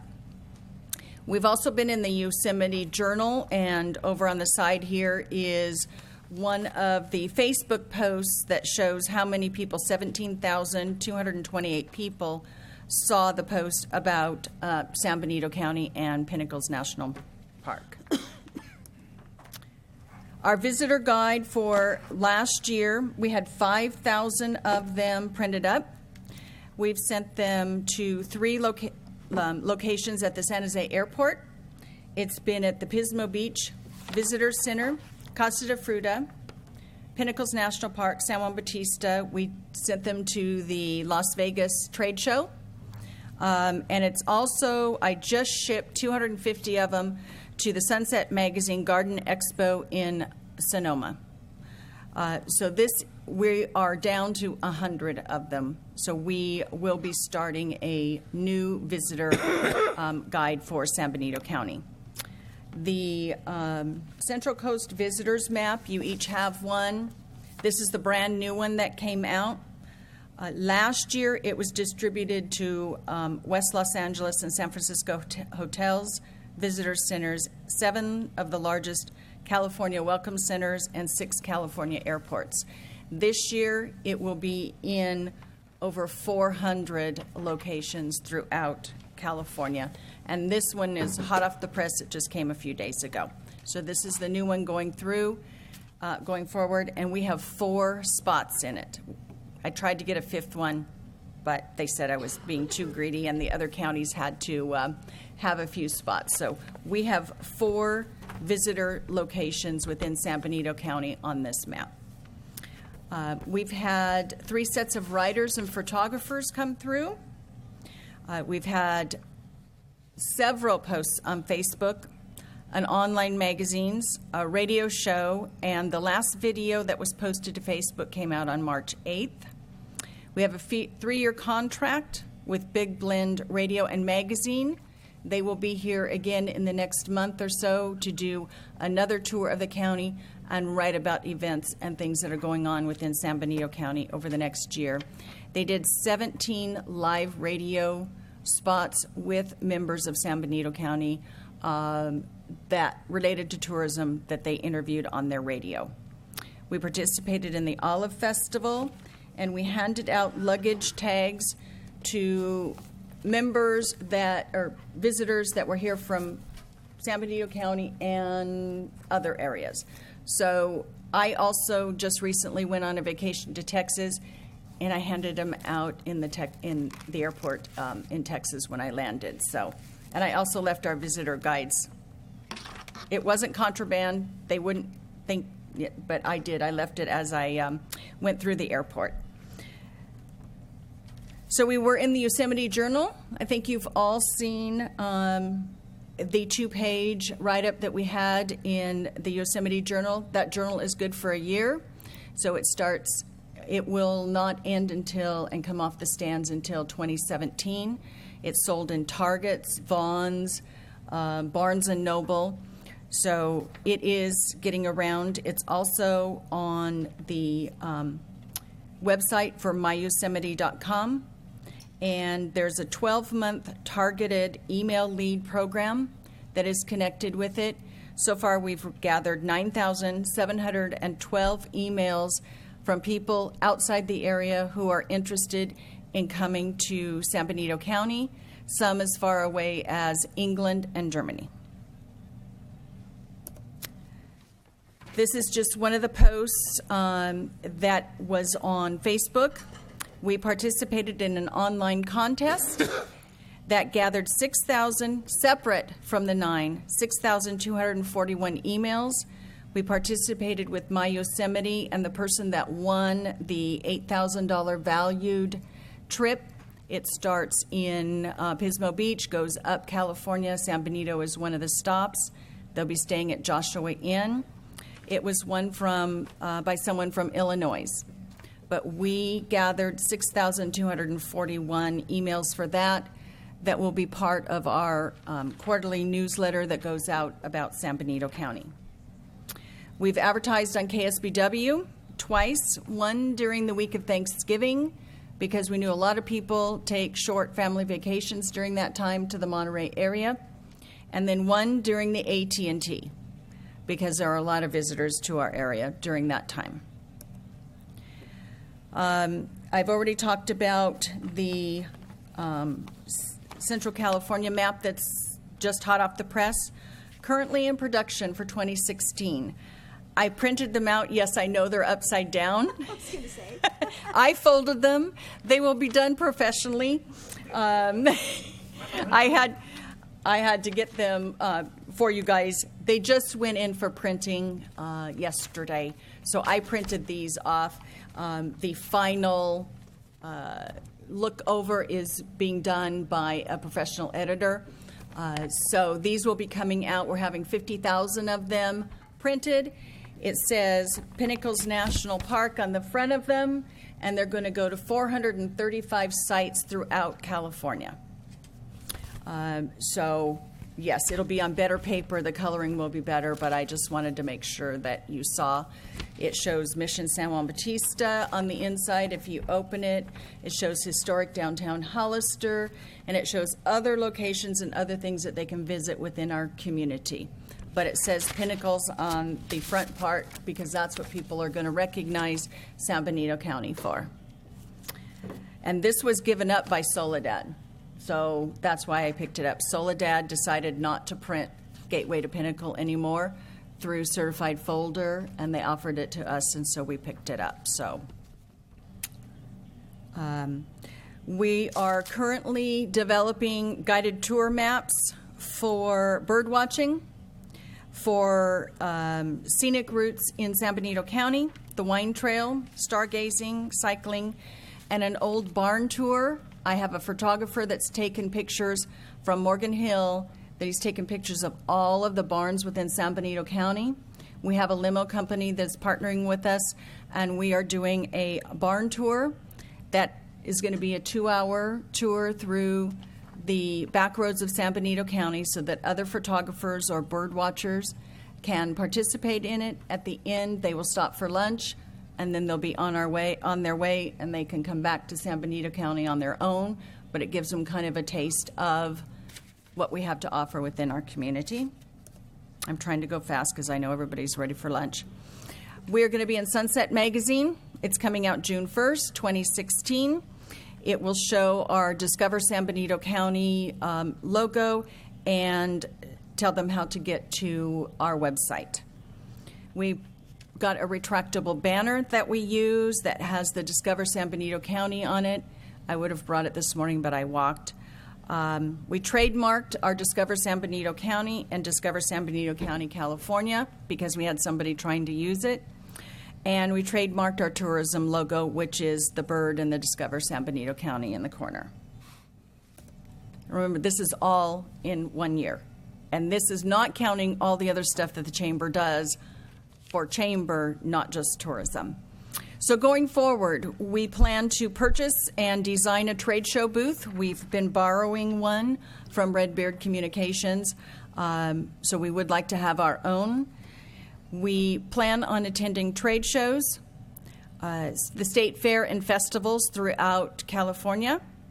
Design a PowerPoint presentation that can be put on a thumb drive and mailed to other areas for presentations.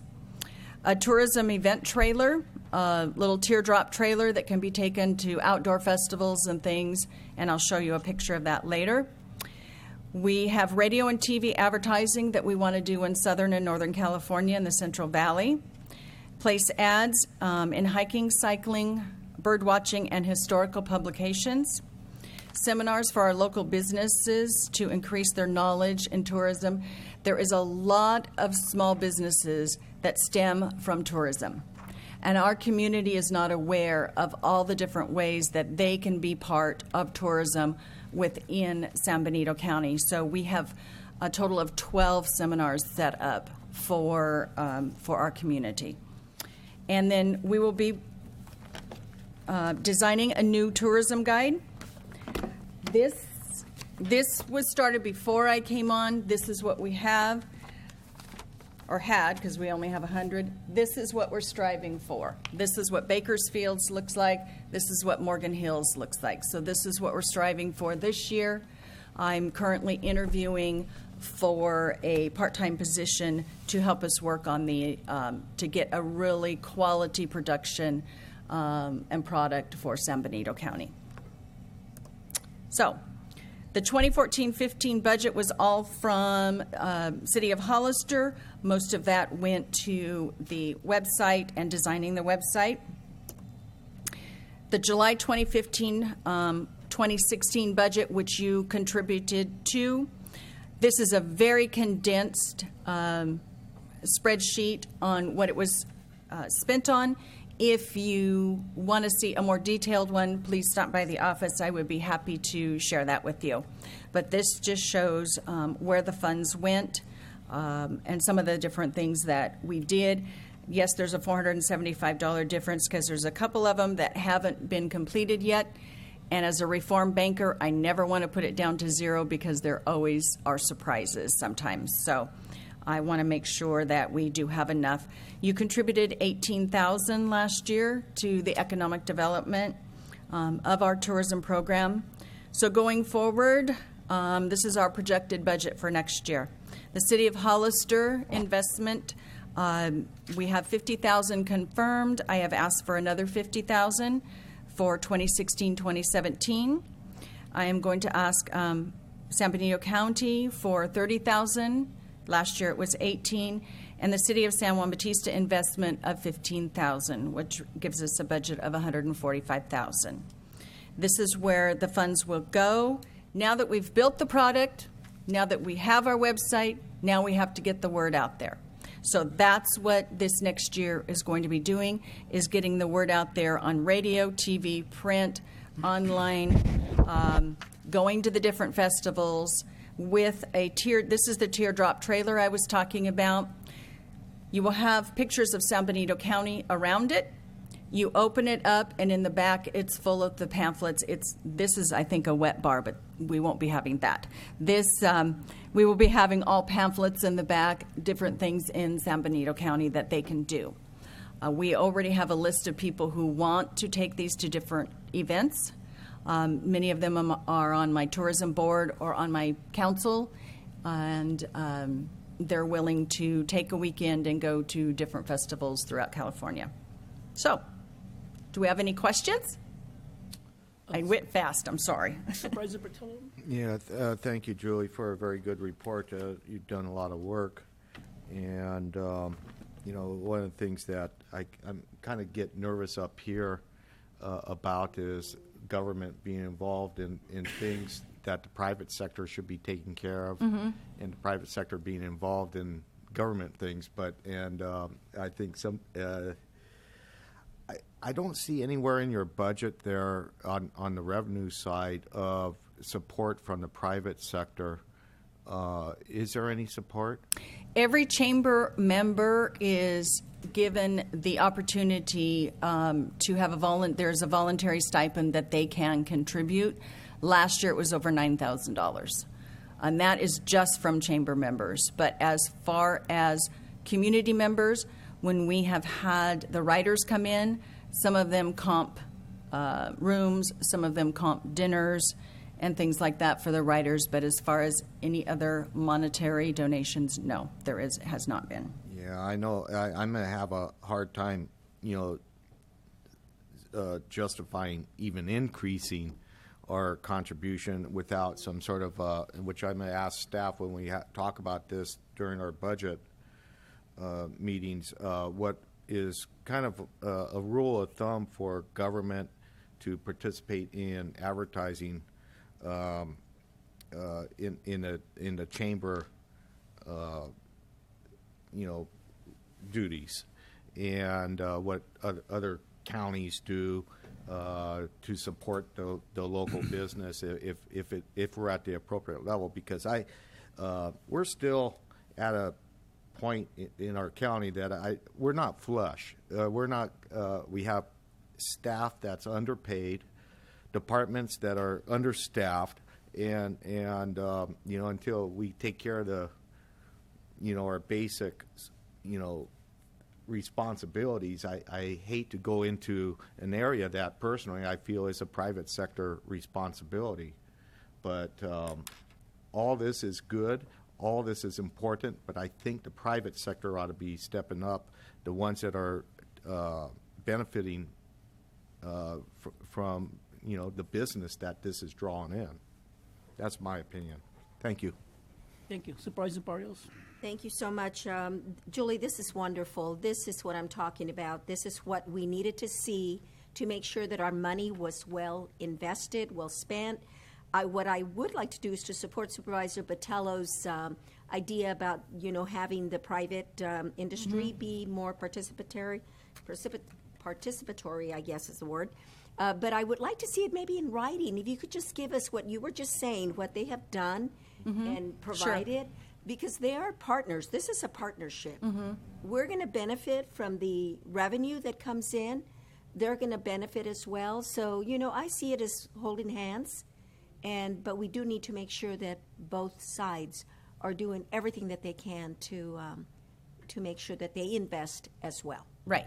And I can provide that for you. Okay. Thank you, Mr. Vice Chair. Supervisor Munzer. Thank you, Mr. Vice Chair. Just great report, and appreciate Thank it. you. Thank you, Julie. Yeah, my question is the same as Supervisor Barrios, because I know we donate, our company donates. Right, it's $25 is what what it, yeah. It's a, and many of our chamber members have nothing to do with hospitality. Got it. But it's a $25 voluntary, which. We also pay the membership, and that's different. Right, chamber membership is different. That is for chamber. That is for the chamber. That is not tourism. It's kept in separate accounts. Okay, yeah. That's where I was confused, because I know we send out a check for $450. Yes, that is for your chamber membership, but there's a voluntary $25, and not everybody pays it. Only certain people pay it. The people you think would pay it don't, and many of them are in hospitality. But those who aren't in hospitality do pay it. So it's. Okay. We can't force them to pay it because it is voluntary. Mr. Vice Chair, may I make just one more comment? That I just want to just mention that this was a big thing in our general plan, economic development, tourism. So, I think we're putting our money where our mouth is, and we're really making an effort to make sure that what we planned is being carried out, and this is a good way to do it. So thank you. Thank you, Mr. Vice Chair. Thank you. I'll open up to the public. Anyone from the public? Mr. Richmond?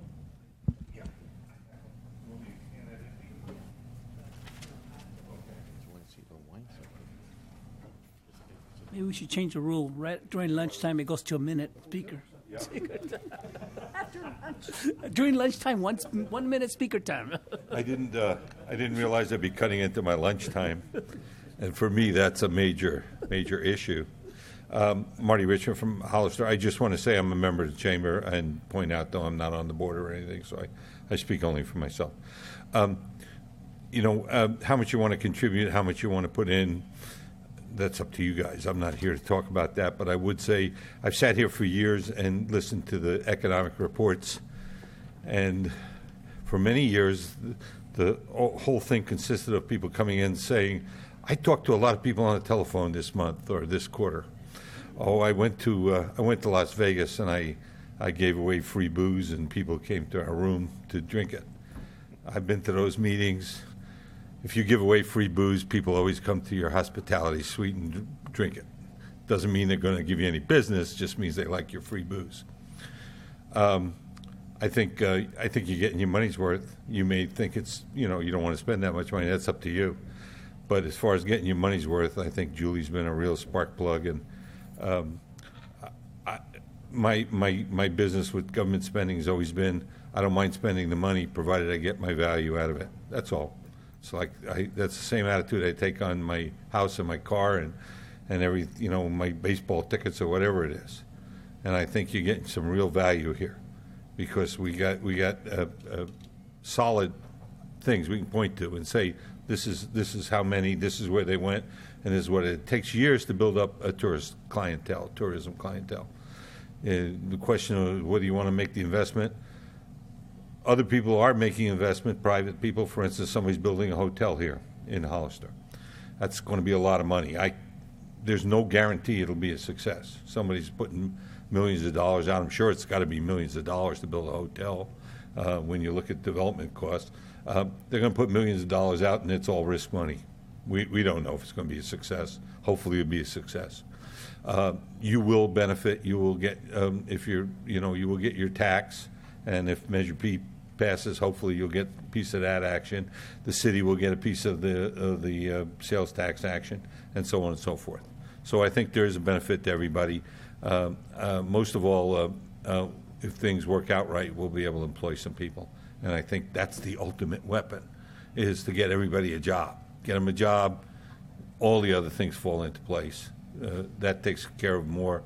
That takes care of more poverty than anything else. Jobs. Thank you for your time. Thank you, Marty. Any other speaker cards?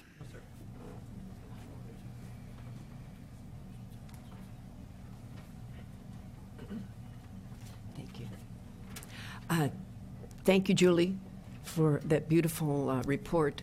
I wanted to emphasize that San Benito County is that crossroads between the valley and the coast, and that we have that pristine park, the Pinnacles, and we have a San Benito County Historic Park. We have a lot of different things here that when we get the River Parkway in, especially, that we will have a lot of tourist value. And at this point, we do also have a lot of bicycle tourism that comes all the way from Santa Cruz, and sometimes they go all the way to the Pinnacles. And from Monterey over the Salinas Road in San Juan, they go up to Fremont Peak. There's a huge complex of bicyclists out there that's going to expand because California State is expanding their interest in bicycle pedestrian issues. And on the web, California has a questionnaire there for people to put in their input on bicycle safety. How do you see roads? What do you see the complex involved in all of California for that issue? And so what I'm saying is that that hotel is going to get filled, and when you build it, they will come. And so if we have accommodation here that is less expensive than to go to Monterey or Santa Cruz, but you can stay here and take day trips to the Pinnacles, Monterey, Santa Cruz, Silicon Valley, we've got a winner. And I think that Julie has been developing all those ideas in sequence, and I think that the county is well set to invest in that for the public good. Thank you. Thank you, madam. Anyone else from the public? I'll close it. I do have one thing to add. We've been working with 3 different film companies that are filming within San Benito County. The one that's filming here right now, I had to send 40 rooms for 30 days to Gilroy because we did not have enough rooms in San Benito County. So I had to send them to the Hilton Garden Inn. I figure if they eat breakfast in Gilroy, they go back to their hotel, they eat dinner in Gilroy. We sent Gilroy $500,000 just in the last week or 2 because I couldn't find enough rooms in San Benito County for the film crews. I have people call the chamber all the time saying, we've called all the places that you told us to call, and everything's full. So I'd like you to put it on your agenda and in the backs of your minds that once that hotel's built, we need to get another one started because we're going to be filled up just because of the calls that we receive. All right. Thank you very much. All right, we'll break for lunch. We'll be back at 1:30.